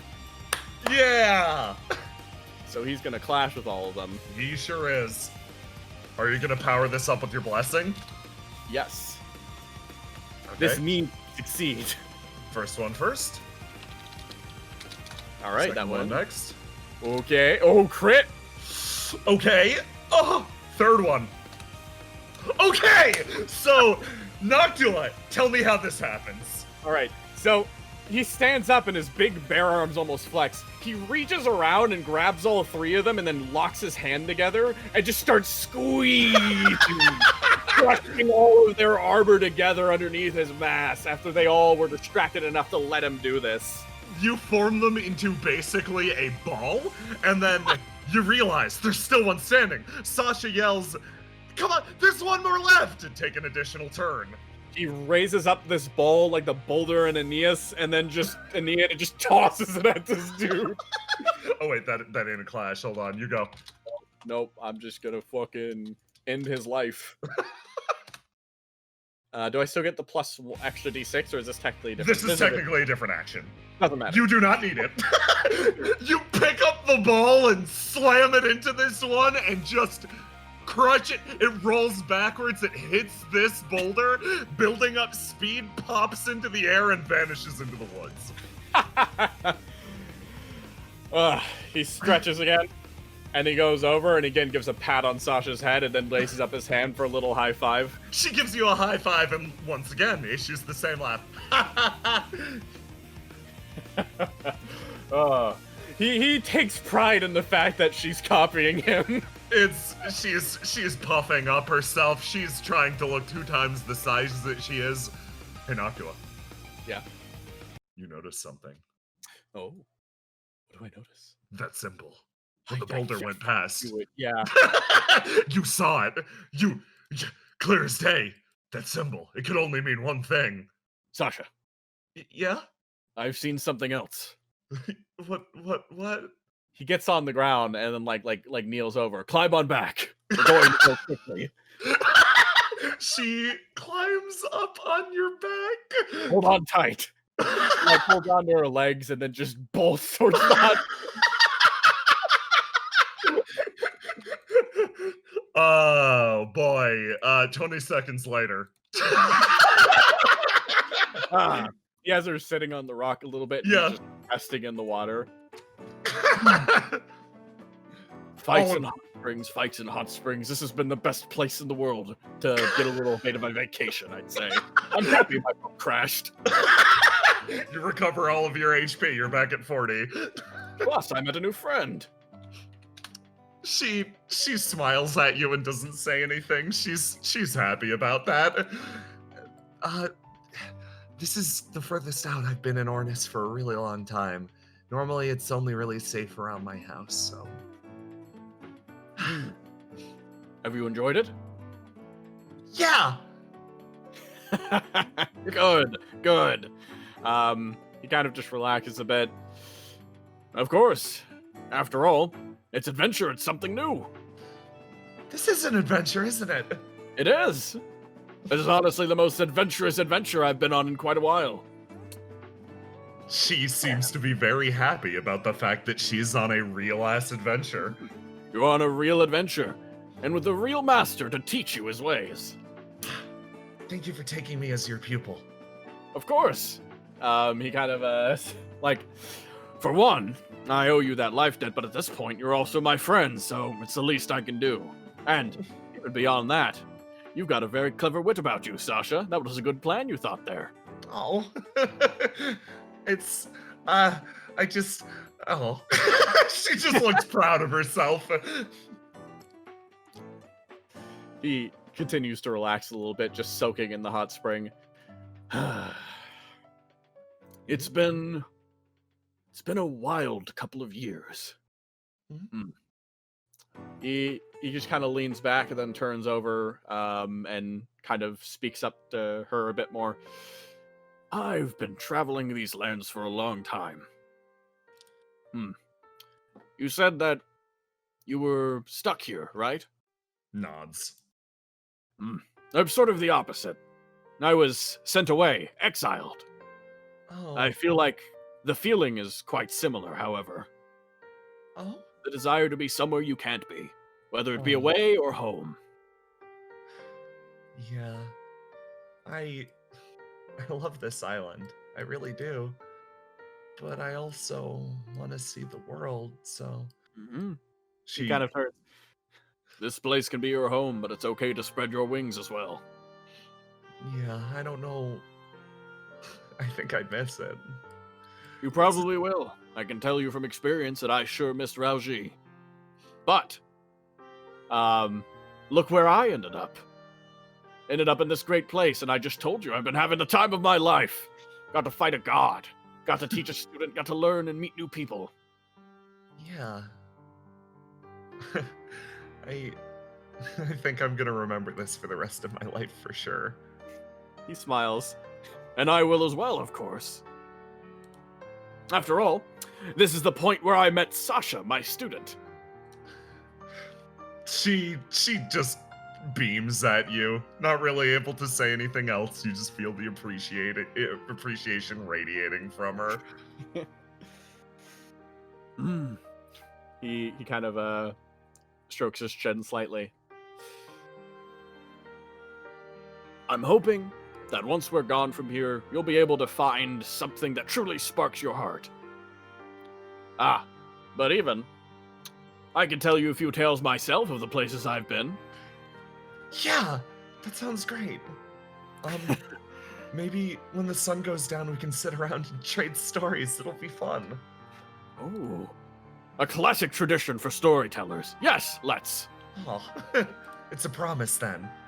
Absolutely. A promise from Noctua means many things. It means you have my trust. It means that I trust you. And, above all, it means it'll come true. Oh, she beams at you. Okay, right, I'm gonna keep that a promise from Noctua. A promise from Noctua, she says to herself as you take the time relaxing in those hot springs. Oh, she's so cute. So, This is the last break before the end. All right. Take it. I'm gonna use Take the it. bathroom. I'm gonna Yeah. use the bathroom too, really quick. I'm gonna be right back. Sorry, chat, if this break remains in. There's gonna be silence for a second. Yeah. See chat. Oh, I'm back. Gotta say, this himbo is destroying my throat worse than Josen did. But I've got a lot of water to make up for that, and it's worth it. Okay, I'm back. Sorry about that. I was just saying how this himbo is destroying my throat in the best way possible. He gets in the same kind of gravel that I need to do with Josen, but he doesn't sound anything. He's not fucking Josen sounding. But I'm yelling at him, which I'm doing every second. I need to drink a lot of water. That's it. Yeah, I'm 2 times a week. Yeah. You gotta roll with this. So like, oh man, I love him. You did a really good job of like, I'm gonna throw like a fucking Yakuza number of enemies at you. Yeah. Just like too many dudes, and just see what happens. Let's see what happens. And you're just like breezing through them, doing cool shit constantly. I'm like, yeah. You've done a fantastic job so far. This has been great. It has. I love him. I love him so fucking much. Also, I like how when I started, I was just like, already I was just like, this child here, this is just a cute child, okay. And then throughout the course, I've been like, I will die for this one. Fucking, this is what I meant by the samurai cat one, where I'm like, yeah. Where I'm like, yes, this is the experience. I'm so happy you cut. Like, I immediately go like I mentioned, like, oh yeah, you love hot springs, and you're just like, yes.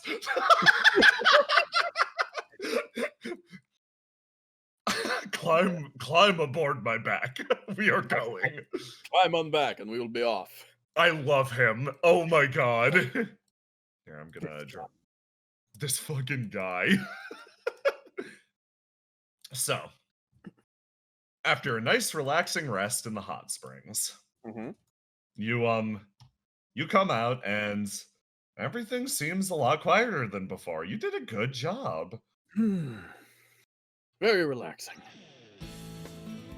Yeah. Well, what's the next step, my partner? You should decide. No maps, right?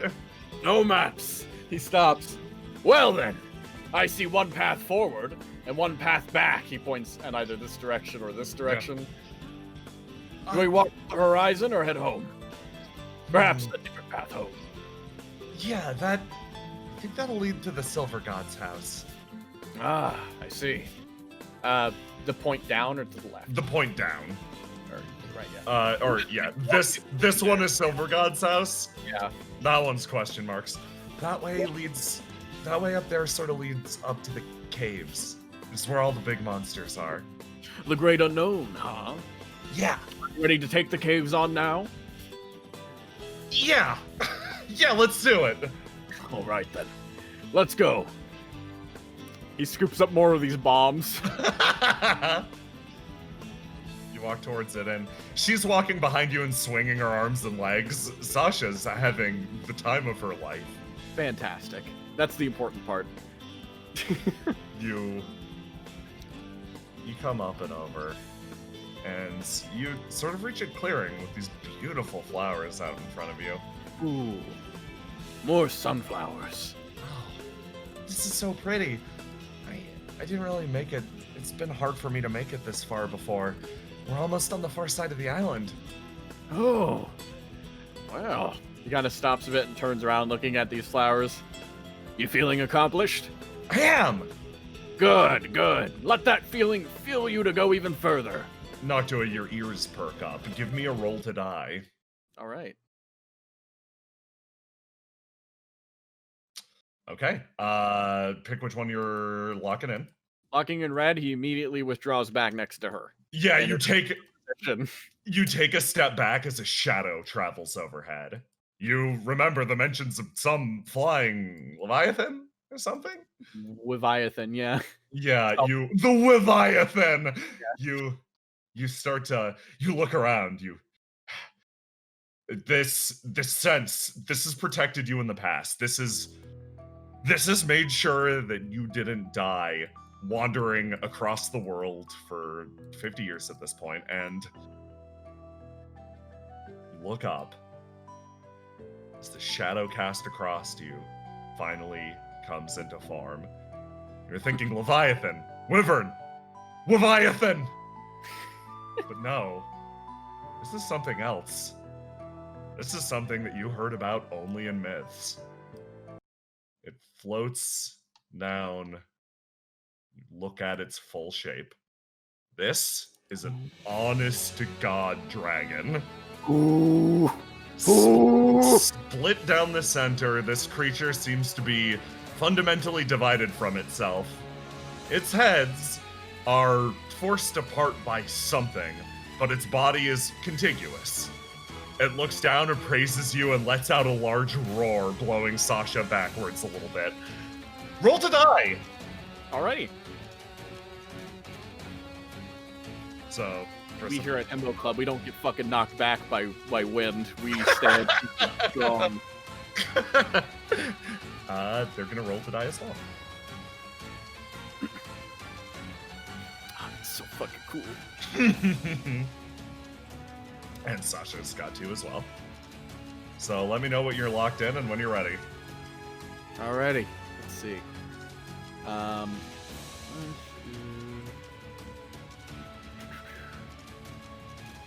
Right. Blue. Okay. Sasha's got to lock in. Let's go lock in that red. Seems wise. Yeah. Before you even have a chance to act, this creature juts forwards, and time seems to hang still for a moment. You, oh boy. Yeah, yeah, like, time seems to stand still for a moment as its jaws attempt to snap at you. It closes the distance shockingly fast, and is going to attempt to gobble you up. Okay. The red mouth striking with a pinning motion. Oh, I can Okay. just use my roll to do macros now. Yeah, because it's an actual. Yeah. Yeah, that's a crit. Wow. Wow. Okay, give me your roll to do. Or a roll to die, sorry. Wow, I don't know if that's I gonna... don't think that's gonna be that. I could burn everything to evade this crit. Might want to do that. You might want to do that. Yeah, we're gonna do that. Okay. So okay. Place Are die. you- Put are all you- of my dice in the lockout, including my first fang. To Okay. get a bonus die to this. Yeah. So Alright. it'll ask you how many bonus d6s. Add 4. Yeah. I think I do 3 because then I keep my Oh, yeah. swing. Oh yeah, you keep your swing exactly. Yeah. So it's 3d6. Okay. So 3d6 and let's see. Oh! There it is! Look at those 3 6s! This thing moves with such intense fury. This is a death blow, and yet Noctua? Nah. Noctua has fought great beasts before. Death blows is the simple nature of combat for him. He grabs his companion and moves and leaps up on the rock and just tries to dodge out of the way, moving with a swiftness that is just unknowable to all but the swiftness of foxes and gods. Bra fucking bow. That's so good. You managed to evade that attack that probably would have ended your Sasha's life, and it slams its jaw shut. And there's a glint behind your eye. Wait a second. There's something there. But you can't quite get a hold of it yet. It's your go. Oh, okay, I see. Well, in vengeance for it doing that, I have no other dice besides this one, so I'm going to move up around the side And I'm going to basically go to the red side and try to grapple the red one's neck and pull it down and slam it to the ground. Oh I boy. In the red one and lock it out this turn. You're gonna give that a shot? Okay. So this will not be a clash. No, this is attacking the red head, right? Well, actually, it's dependent on the order that they go in. Oh. The one with the higher roll will always go first. And it is currently red because the red one went. Gotcha. The blue will simply follow, so... Good. This is exactly what I wanted then. Exactly. It's not something that you trigger, it is something that you gotta look at the dice and figure out what they're doing. Gotcha, cool. In which case, after it moved in for its jab, I dodged to the side, and leaving Sasha on the rock, I leap over and smash down, trying to land on its neck. Okay. Just gonna get that roll to die. There we go. Okay, so you easily smash through it and you grab it and you slam it against the ground. Its face bouncing off of it. That is, I believe, 10 damage. Yes. Okay. And with Noctua's wheel, get to go again. Exactly. Noctua's wheel activates. Go. Okay. After it's been pinned down and slammed to the floor, I'm basically going to... Ooh, okay, let's see. Once this thing is... Can I interrupt you? Yes. You're technically triggering a thing I wanted you to do earlier than I expected, but you're literally doing it, so I don't see any reason why I should hold back. Okay. You do this. You grab it and you slam it against the ground and you pin it and you think back. Yeah, it made perfect sense. When you saw that attack coming in, that pinning motion, what you did earlier with the when you formed that ball, that all clicked with you. And holy shit, you're putting it together. That's rad. Rad. This dragon is actually awesome. You start to figure something out. Ooh. This power that's rushing through you. Noctua's wheel lets you to a certain extent see the origin of martial arts. Something that circulates at the core of every being. These beings are ancient and primal. They have a sort of majesty to them that you have to respect. As you figure out this attack, as it comes at you, you think, damn, I want to do that! you grab it, you swing it down, slam it to the ground, and Noctua, you unlock the secret of Crimson Dragon style. Ooh. It's a style that involves pinning, holding, and keeping everything perfectly still. Now here's the special thing about Crimson Dragon style. If you throw out an attack of this variety, it instantly hops you from your current color over to red. You don't have a choice. These pins, these wrestling moves, they are all red. They are performable, however, with a different swing. Nice. Cool. So you go in for the pin and you realize, wait a second. This isn't just a normal attack. This is a clash. Ooh. Clash versus the red head. Okay.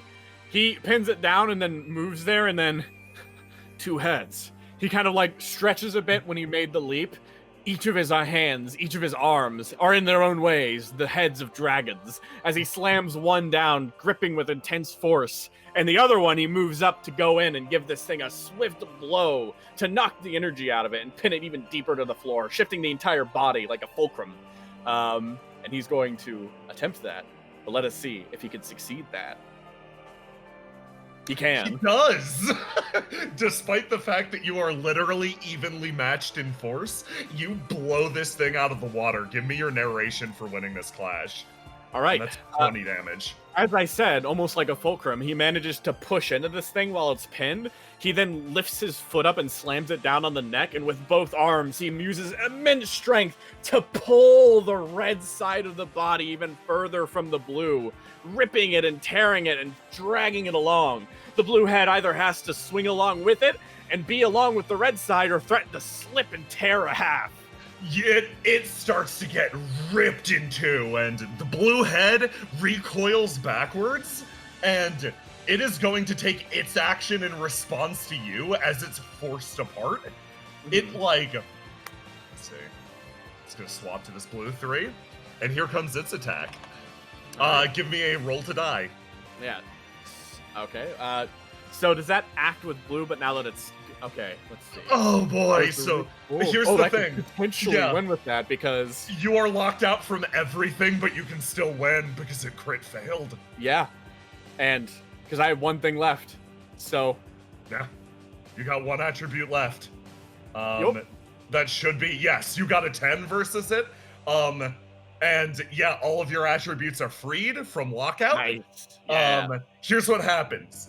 You're ripping this head apart. This is a feat of fucking legendary strength. The other head lurches around, and you see almost from its gullet a large spine or icicle form. And it attempts to jut it towards you.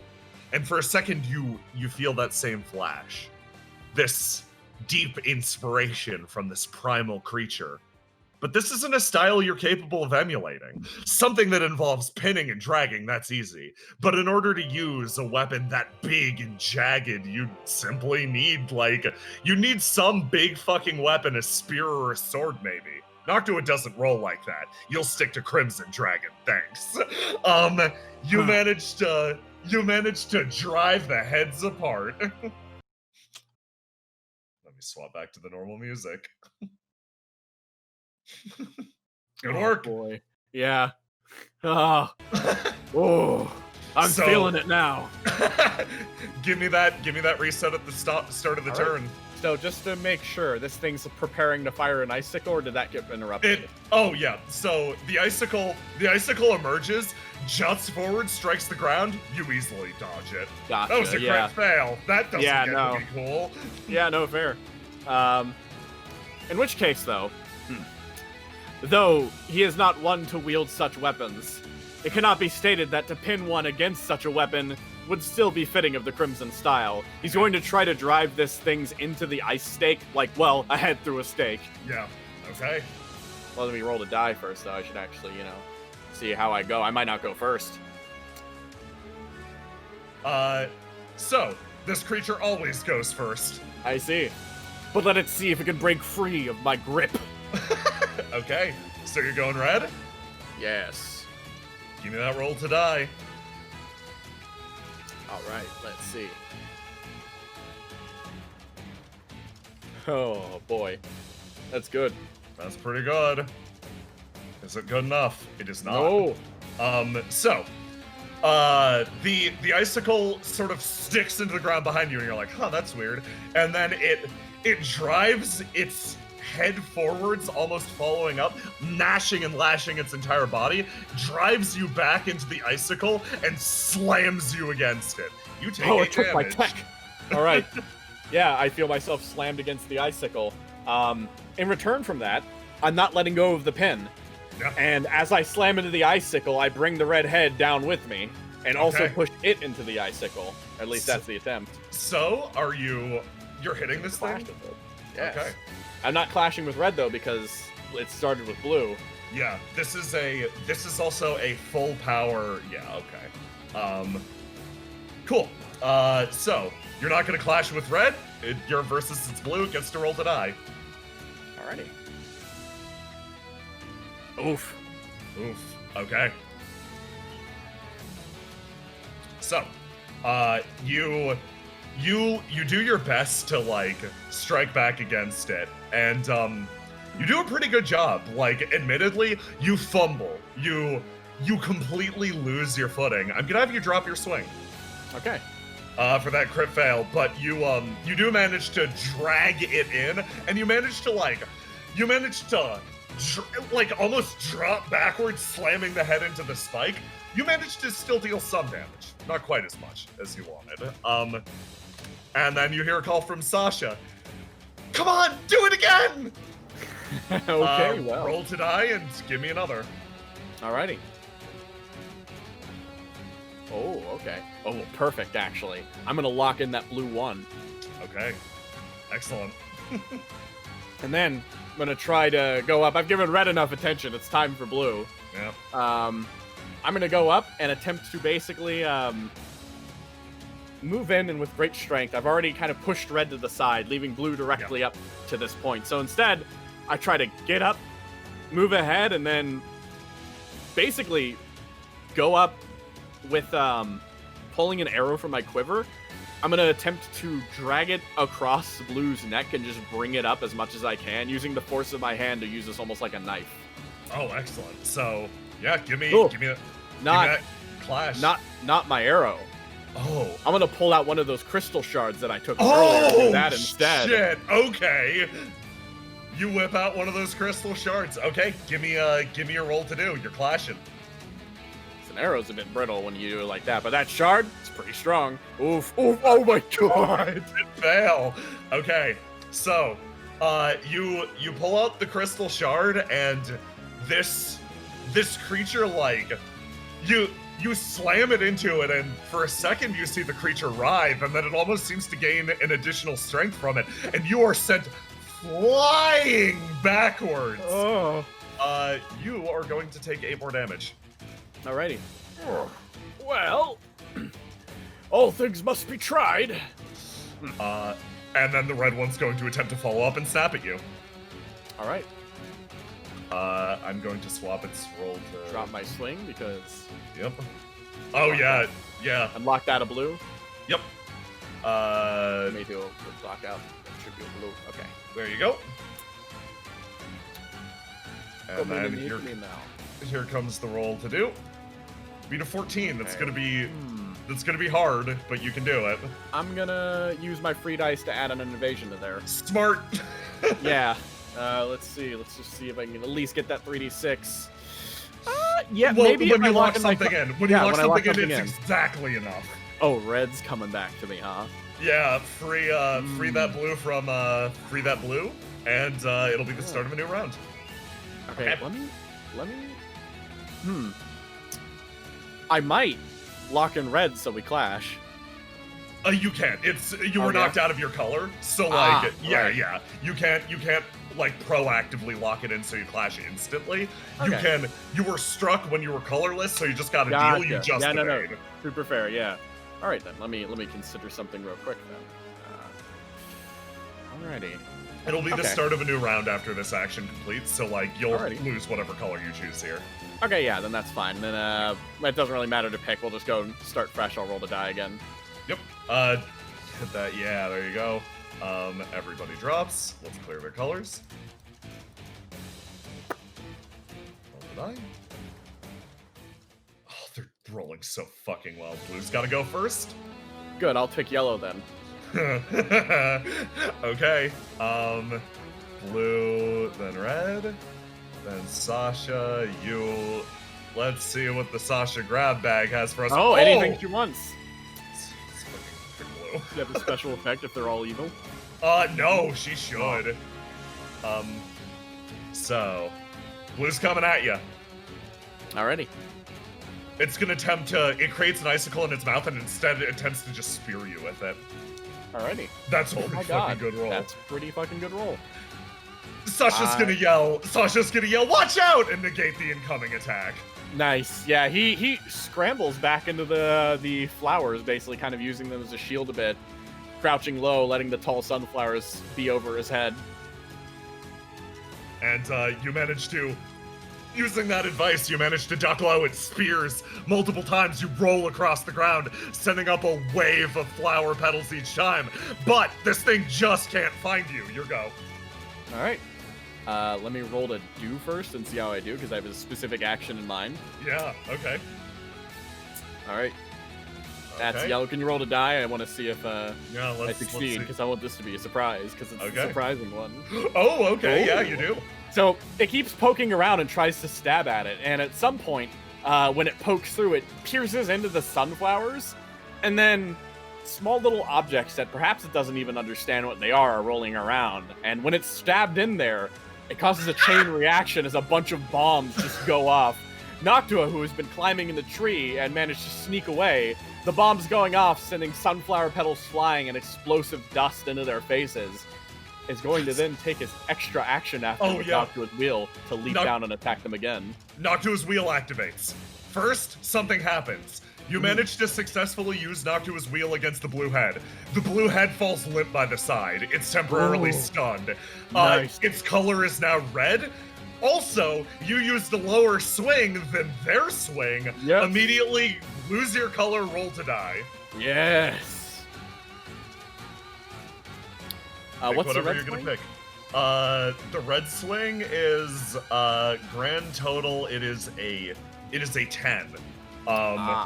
Yes. Unfortunately, I can't do the same thing with my blue. I mean, But you can't get a reroll. but what happens when you break both heads? yeah, exactly, and that's what I'm interested in. So Yeah. we're gonna go in blue, and from there he's gonna he leaps with great strength from the tree. The bombs having blown off into the blue from the side, and then with a great strength he's going to anchor down and bring the full weight of his body to taking a trip from the Silver God. He's going to elbow this string right into its skull. Fucking sick. Okay, here's its roll. Hold on. And I'm going to let's see. I'm gonna add my bonus die this turn into that. Okay. Don't really need to. It's okay. I'll do it No. anyways. It's all about showing up on him. You come down. You narrate. All right. And thus leaping from the tree, the great Noctua comes down, his elbow smashing into the skull. As one head flies back, the other head is slammed down, him tearing it down into the floor, bringing it into the dust and petals that has started to fill the ground. With that, both heads have been moved to the side. Okay. Both of the heads lie limp on the side. The dragon is currently broken. On its next turn, it will take no action. I see. So, start a round. Alrighty. Let me roll the die now. Do I get I think it's delayed there. Right there. Unlock. All of its shit's unlocked. All of its shit's locked. It's stunned. So, it's lying there completely fucking dazed. Gotcha. You also dealt 11 damage. Oh my god. Ooh, look at that blue. I think I know what I'm gonna do. Oh. It's time for another feat of strength. Okay. With the heads kind of disabled, he takes the opportunity to go to the bridging point where their necks meet. And with that, with both hands gripped, he grabs on tight to both necks, his fingers digging into the thing's flesh, and he starts pulling, tearing, ripping both of these apart with both of his arms, making them separate more and more and more, making these bodies split into two. Oh, hype. Oh boy, okay. Give me that roll. Hold on, Do I even need to roll? wanna see. Or I guess let's see if I crit. I want to see what happens. Sasha again. Oh, he could use yellow. Come on, Sasha. Let me beat him up. She's gonna use red. Same effect. Reroll. Ah, okay. She yells. Alrighty. Oh wait, no. Yep. Yeah. They can't even defend, right? They can't defend. So in this case, I am gonna change my action.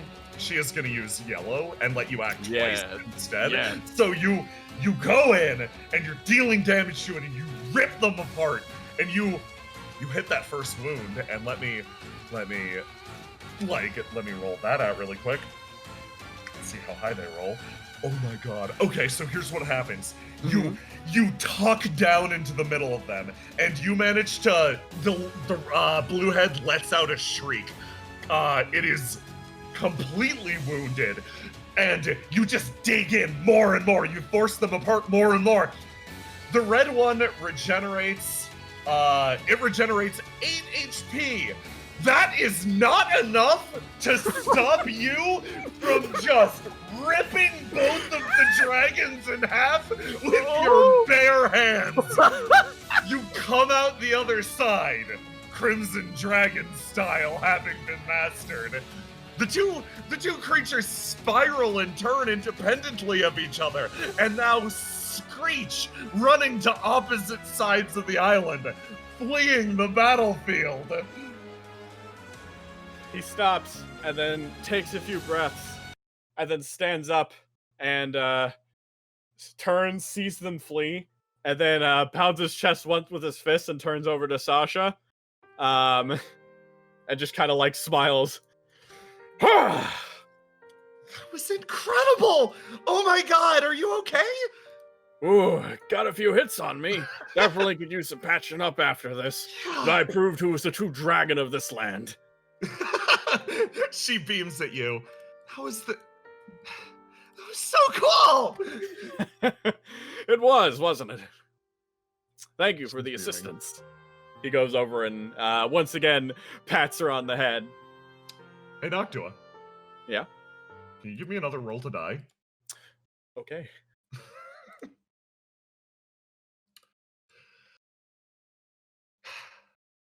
You managed to stop yourself just in time. You're really caught up in the thrill of victory. This feeling of like this feeling of overcoming. It's borderline intoxicating. It's fucking so much.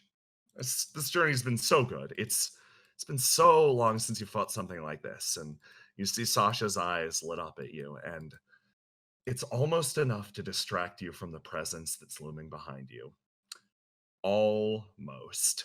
Your ears perk up and you suddenly turn as something from the rock lurches forward. Ooh. A gigantic billowing form leaps through the air and slams into you. The attack you managed to block with your bow.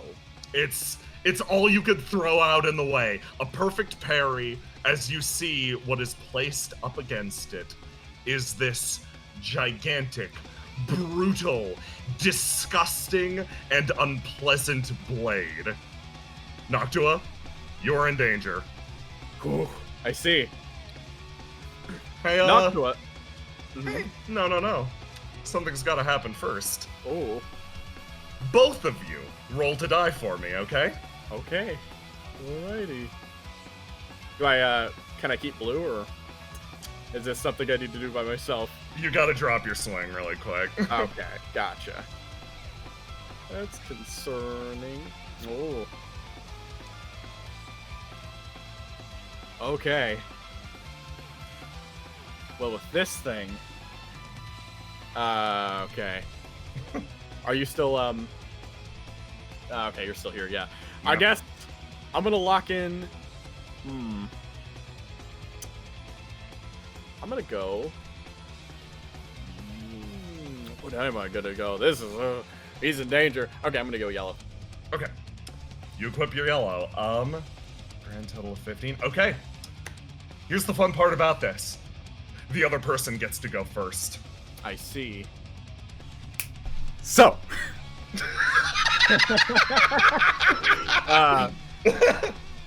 this being in front of you just really quick, like, tackles the ever-loving fuck out of you, and it, like, you hear the sound of, like a deep breathe in, and you hear it. I smell it on you. Legend! And he just freaking, he backs, his blade up, and then swings it a full circle around, and then, like, winds it upwards when he reaches his back, and it's about to do a downward strike directly on top of your head. Okay. Well. Give me that roll to do. All right. Let's get some evasion in here. He is going to pull up, and I'm going to use my free one to see if I can dodge. Yes. Okay. We So, can. here's the thing, though. You Mhm. don't. Oh. You clash. That is Ah. dead even. Oh. Give me Ah. another roll. Okay. And let's see how the second time goes. One less. Okay. Oh, do I roll as well? Yeah, hit that roll to do again. Boot, boot, boot. Okay. Okay. Here's how this goes. You managed to so narrowly dodge out of the way, your fucking life flashes before your eyes. You send up this gigantic curtain of fucking dust immediately in front of you, saved barely by your fucking fox god's blessing. You're wounded, you're hurt. You can tell if you are hit by that, you will just die. Okay. You're So Noctua Yeah. is crafty and he's cunning. He knows that this thing will kill him. Beyond anything, too, that doesn't mean he can't beat it. But at the same time, he does endanger his companions' lives by being here with this. Yeah. At this moment, he is forced to withdraw. Okay. He grabs Sasha, and with very swift movements, he channels upon all the power in his legs and bolts backwards this way, Okay. trying to disappear into the trees. Okay. Give me a roll to do in this case. Alrighty. Let me see. And I said I'm using all of my Fox God stuff, so I literally am going to add 2 d6s of this and lock out everything but yellow. Okay. I'm going coward mode. Yeah, go coward mode. Okay. Oh, we need coward mode. That's very important. Go coward mode. So that's your roll to do. Lock out those 2. Hey, question marks. Yeah. Give me similarly. This is not a clash, but give me a roll to do. You got it. Boop, boop, boop. Oh. Okay, so you now have figured out that red stat. So, let's fucking. Oh boy. Okay, here's how this goes. You start to dash away through the woods, and you make it actually quite a fair distance away. You're so fast. You're so fucking fast with the full power of the Fox God. He's still gonna land at least 1 hit on you. Okay, fair. J-Man, tell me how it happens. Alright, so as you begin to dash, this thing, like, immediately, like, sees you run away and goes, Yes, run away! Come on now! It'll just make the hunt all the more exciting! And he, like, fucking just balls up into a weird wisp of red and just fucking charges at you. And as it gains on you, your foot ends up catching the tail end of it as you feel this intense burning as if something was eating away at you upon it contacting you. We got a pog for this.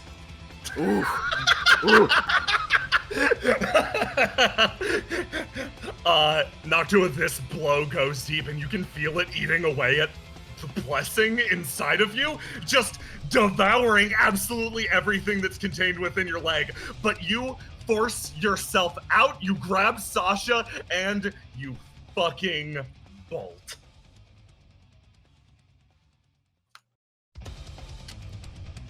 Oh, there he is. He looks very pretty. It's a boy. It's a boy. Noctua. Mm-hmm. You run and run and run and run, and you keep running. When you come to, you don't recognize where you are. You throw open a door at some point. Oh. Your head's on fire, your leg's on fire, everything hurts. He's huffing in and breathing as he moves on through the door, clutching Sasha as he moves. He starts to gain awareness of his location, and he turns. Hey there. He kind of moves on inside and kind of moves and puts Sasha to the side and kind of steps, and he takes a moment to look at his leg now. What's it look like? Swollen, like sort of burnt almost. Like the life's been sucked out of it. Mm. Oh wow, something got you real bad. Yes, it did. Some wispy form of shadow and fire. Not real fire, but fire of the soul. Hatred. Noctua, you say that and you start to feel sick a little bit. Something about that feels wrong. And your head starts to feel a little light. Do you remember what color you had versus their color? You were yellow versus red. Yes. And we clashed. Yeah, something strange happened when you did that.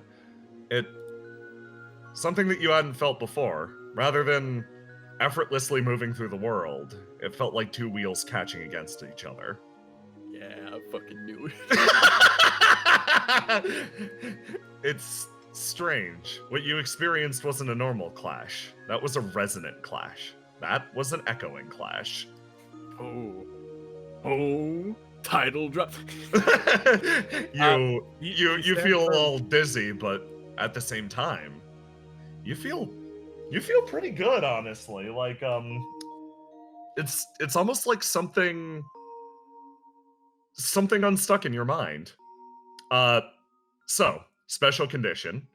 If you guys met with a certain combination of colors, I was going to trigger this. Mhm. You share one of your gifts with the other. I see. Yep, so we're going to talk about that later. Yeah, But- sounds fair. You feel like you have a deeper understanding for a second. And with that, I continue off of that one thought as he continues to move. I need a seat if you'd be willing to let me have one. Yeah. Where are we? Oh, I was hoping you could answer that for me. Oh, we're not at your home? No, we're not. Oh, that's strange. Okay. He Can't- stops a bit and engages with his foot for a moment. He kind of holds onto it tightly for a second. Well, he kind of looks at himself and is like, well, I think one way to put it, that thing, it was this strange creature. I couldn't catch a name or anything. It called me a legend. I can't believe it spelled it wrong. Get it?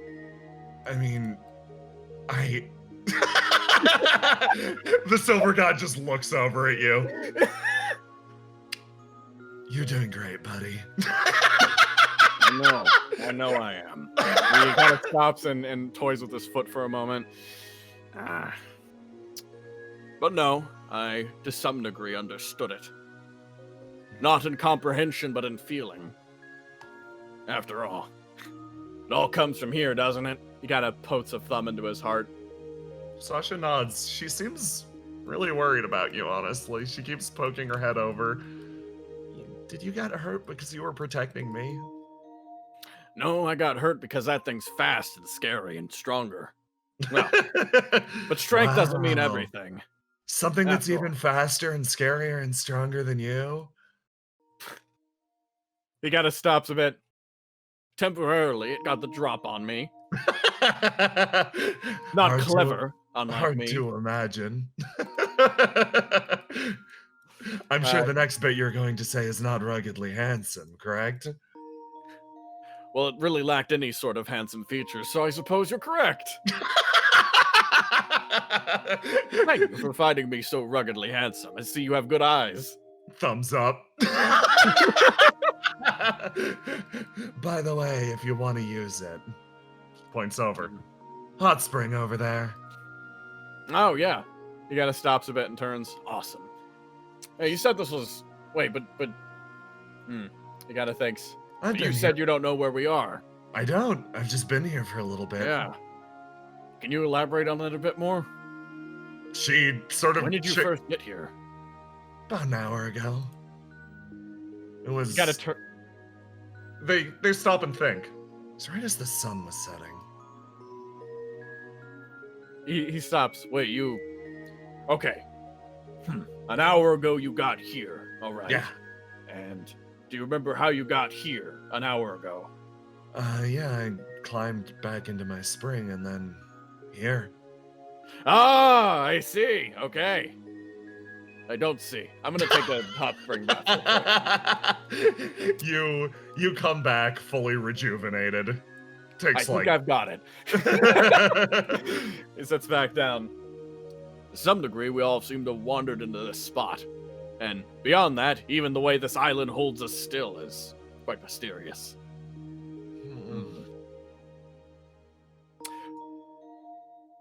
He contemplates for a moment.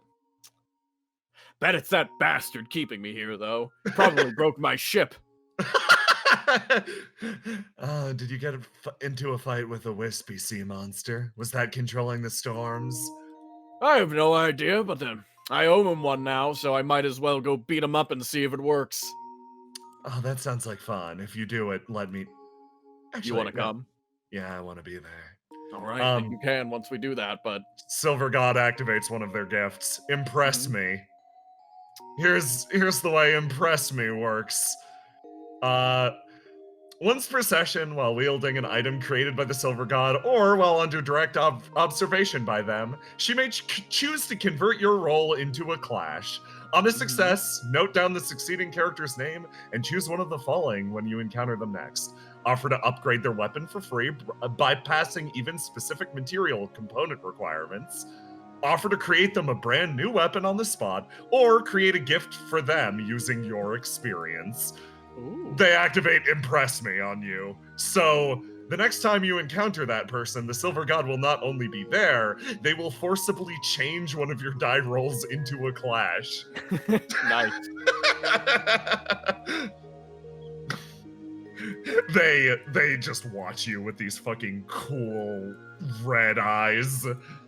He leans back lightly against his chair a bit. Well, looks like yet another strong individual has found their way upon this island. I guess so. I'm sort of excited to meet this one too, to see if they'll almost break my neck as good as you did. Oh, I'm sure they would. Wow, you're still smiling about that. Of course. Why is After that? all, what's there not to smile about? We got out. I found someone else to fight. And, above all, I think I get to prove to my friend here what a true legend looks like. Sasha fidgets quietly. The Silver God looks over to her. Oh, wow, you're friends now. That's We great. are. Proud of the two of you. Oh, but aren't you a friend too? Looks over at Sasha. Would you consider me a friend? Looks over to Noctua. He gives her that same smile he gave her. Courage of the heart, be honest. If you'd, like, let me, yeah, you're kind of intimidating, though. So I don't feel like I've really gotten to know you. Oh, what's there to know about me? Just a wandering deity, defunct out of a job. Just He kind of Noctua taps his finger on the table. Now, you're not going to impress her saying stuff like that. That's true. They take a step backwards and then throw on the big impressive coat again. Well, you're in the presence of the Silver God of Mitsudai, one considered so dangerous that they faced exile almost immediately. I was literally too dangerous, too unstoppable to kill, so they figured I'd become the big wide world's problem. Looks over to Noctua. Me and your god actually have a lot in common, the main difference being I found my way out of my prison. He kind of thinks of it. Actually, I say that, but your god might find a way to do the same too. He thinks a little about that. Well, unfortunately, I feel like the problem is less his prison.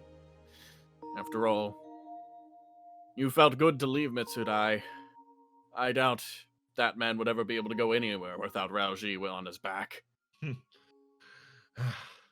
Sits down again. Being a champion's hard work, isn't it? I'm not a champion anymore. What are you But then? being a legend is hard work, yes. And then looks back over at Sasha. Being a friend is too. He nods his head. All of these things, however, are worth it at the end. Really? What do you see at the end then? Oh, at the end?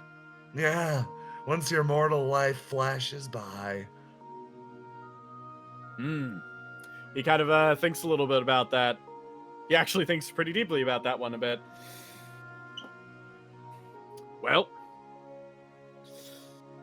so long as my heart burns brightly, and its embers find their way upon the chests of others, I find that a life worth living. That's an interesting way to take the whole mortal threat of death thing. They relax Fire back. should never burn forever, lest it'll destroy the world. That's, I suppose, where we ideologically disagree. I think fire is required to temper things. Not many things can stand up to a pure, unadulterated flame. And then she looks pointedly at you. But sometimes, very rarely, you meet someone that can. This island is full of the strong, I'd say. He kind of turns over to Sasha. The strong of mind as well. She looks down and smiles again. Wow, she's gotten attached to you fast. I have that effect on people. They look down at themselves and then look over at you. You know what? Fair. I can't complain. How about that drink? Oh, excellent. Walks over here and actually starts to fucking mix a drink back here. I don't think I've ever served a drink for a mortal before. This'll be fun. If it doesn't kill me, I'll be disappointed. Sasha looks over at you, horrified. He's like, it's okay, it's okay. She can't kill me with a drink. Hey, Yes? I don't think I've said this enough. Mm. Thank you for today. He smiles. And once again, thank you, Sasha. He kind of leans back a bit more into his chair, absent-mindedly grabs his leg a bit, and then thinks, I wouldn't trade this day for 1,000 elders. And I feel that will be the quality of my days spent with you. Oh, that... She thinks about that a little bit more. My entire life has sort of passed like a blur up until really recently. A lot of it just flows together. It's just making it by on the island day after day. Yeah. It feels like so much has happened today, but I don't need any time to process it. It's just become part of who I am. He kind of smiles at that. Indeed. And I didn't need any time to process it either. You see, that tells me that perhaps your heart and mind, they're ready for a life like this. They're meant for it. Smiles at you. You see a split second of something dangerous over in the corner, and then it's gone. Comes He back. kind of thinks of it and for a moment spins wistful. It is pleasing to have a day like this again. When was the last one? Like, do you always do stuff this exciting? Adrenaline pumping? Perhaps. Exciting? Oh, for sure. Yet, not always so frequently does my heart feel as happy as it does. Good company really is the most important thing in the world. Sasha smiles, notes that. And, it's so weird. People keep showing up on the island all of a sudden, but so far I've liked everyone. I don't know what that thing that attacked you was. I don't know if that's a person, but this has been good company. A few weeks ago I met Lexi, and he taught me about all sorts of things. Then about a week ago I met Sola, and she looks over to you. She reminds me a lot of you, actually. I think you're gonna Oh, get really? along really well. Yeah. She takes life as it comes, I guess. That's how Lexi put it. But you're different in a lot of ways too. I'm just it feels like things are changing, and I'm a little scared, but I'm really happy, because if they're gonna change like this, and if things are going to be like this, then She's struggling to find words. You'll be happy? Yeah?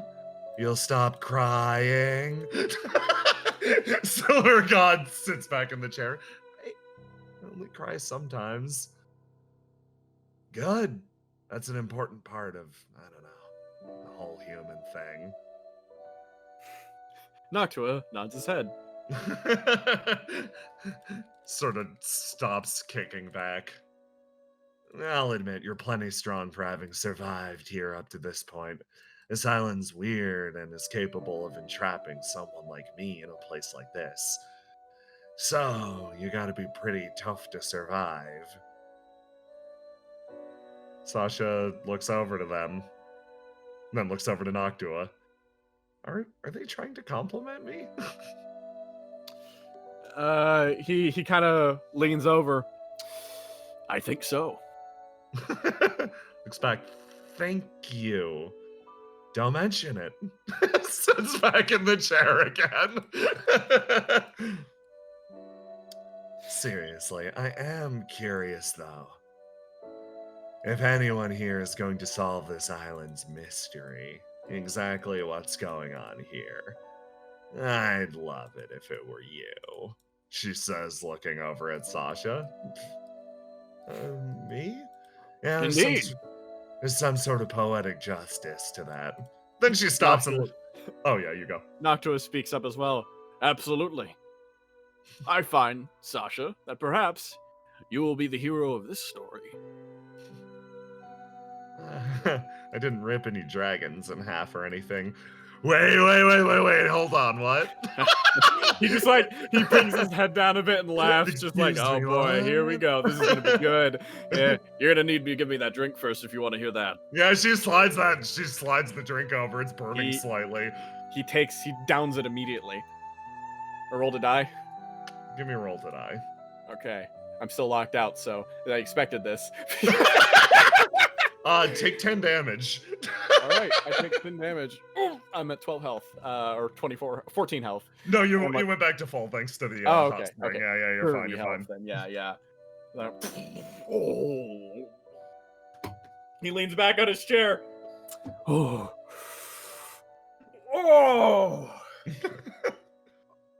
Excellent job. What is this? Looks back over at the cabinet.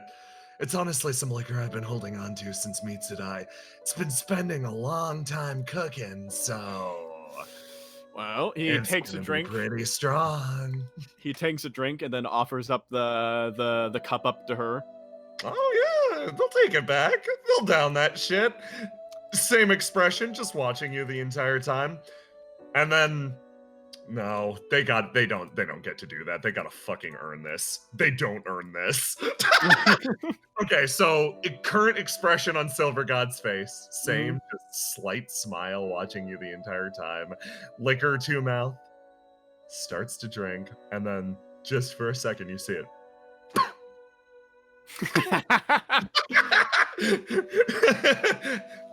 That's far stronger than I expected, actually. He takes the cup back to his lips and finishes the last few drips, and then, okay. So, there was this dragon. No, that's too quick. He starts from the beginning. He regales their tale to the Silver God and speaks many of times of Sasha's bravery, his own feats of strength, and eventually the great fight with the dragon.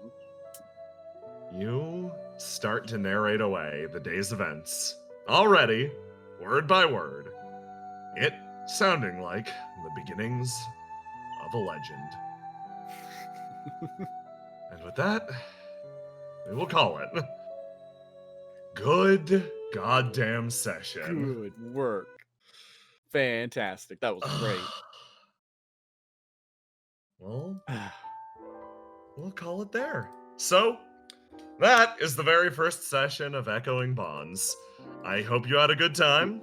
I did. Thank you for joining me. Thank you for playing a character who I thought you could guess, so you might be prepped, but that you didn't necessarily know. Yeah, I was hoping for that. Yeah. I was hoping for a lot of things, but this was one of the things I was hoping for. Good work playing off of everything. This was so you could probably tell this session is a lot of things. I wanna run through it very quick. Just starting even with the beach map. Ooh, I'm gonna blow those characters up.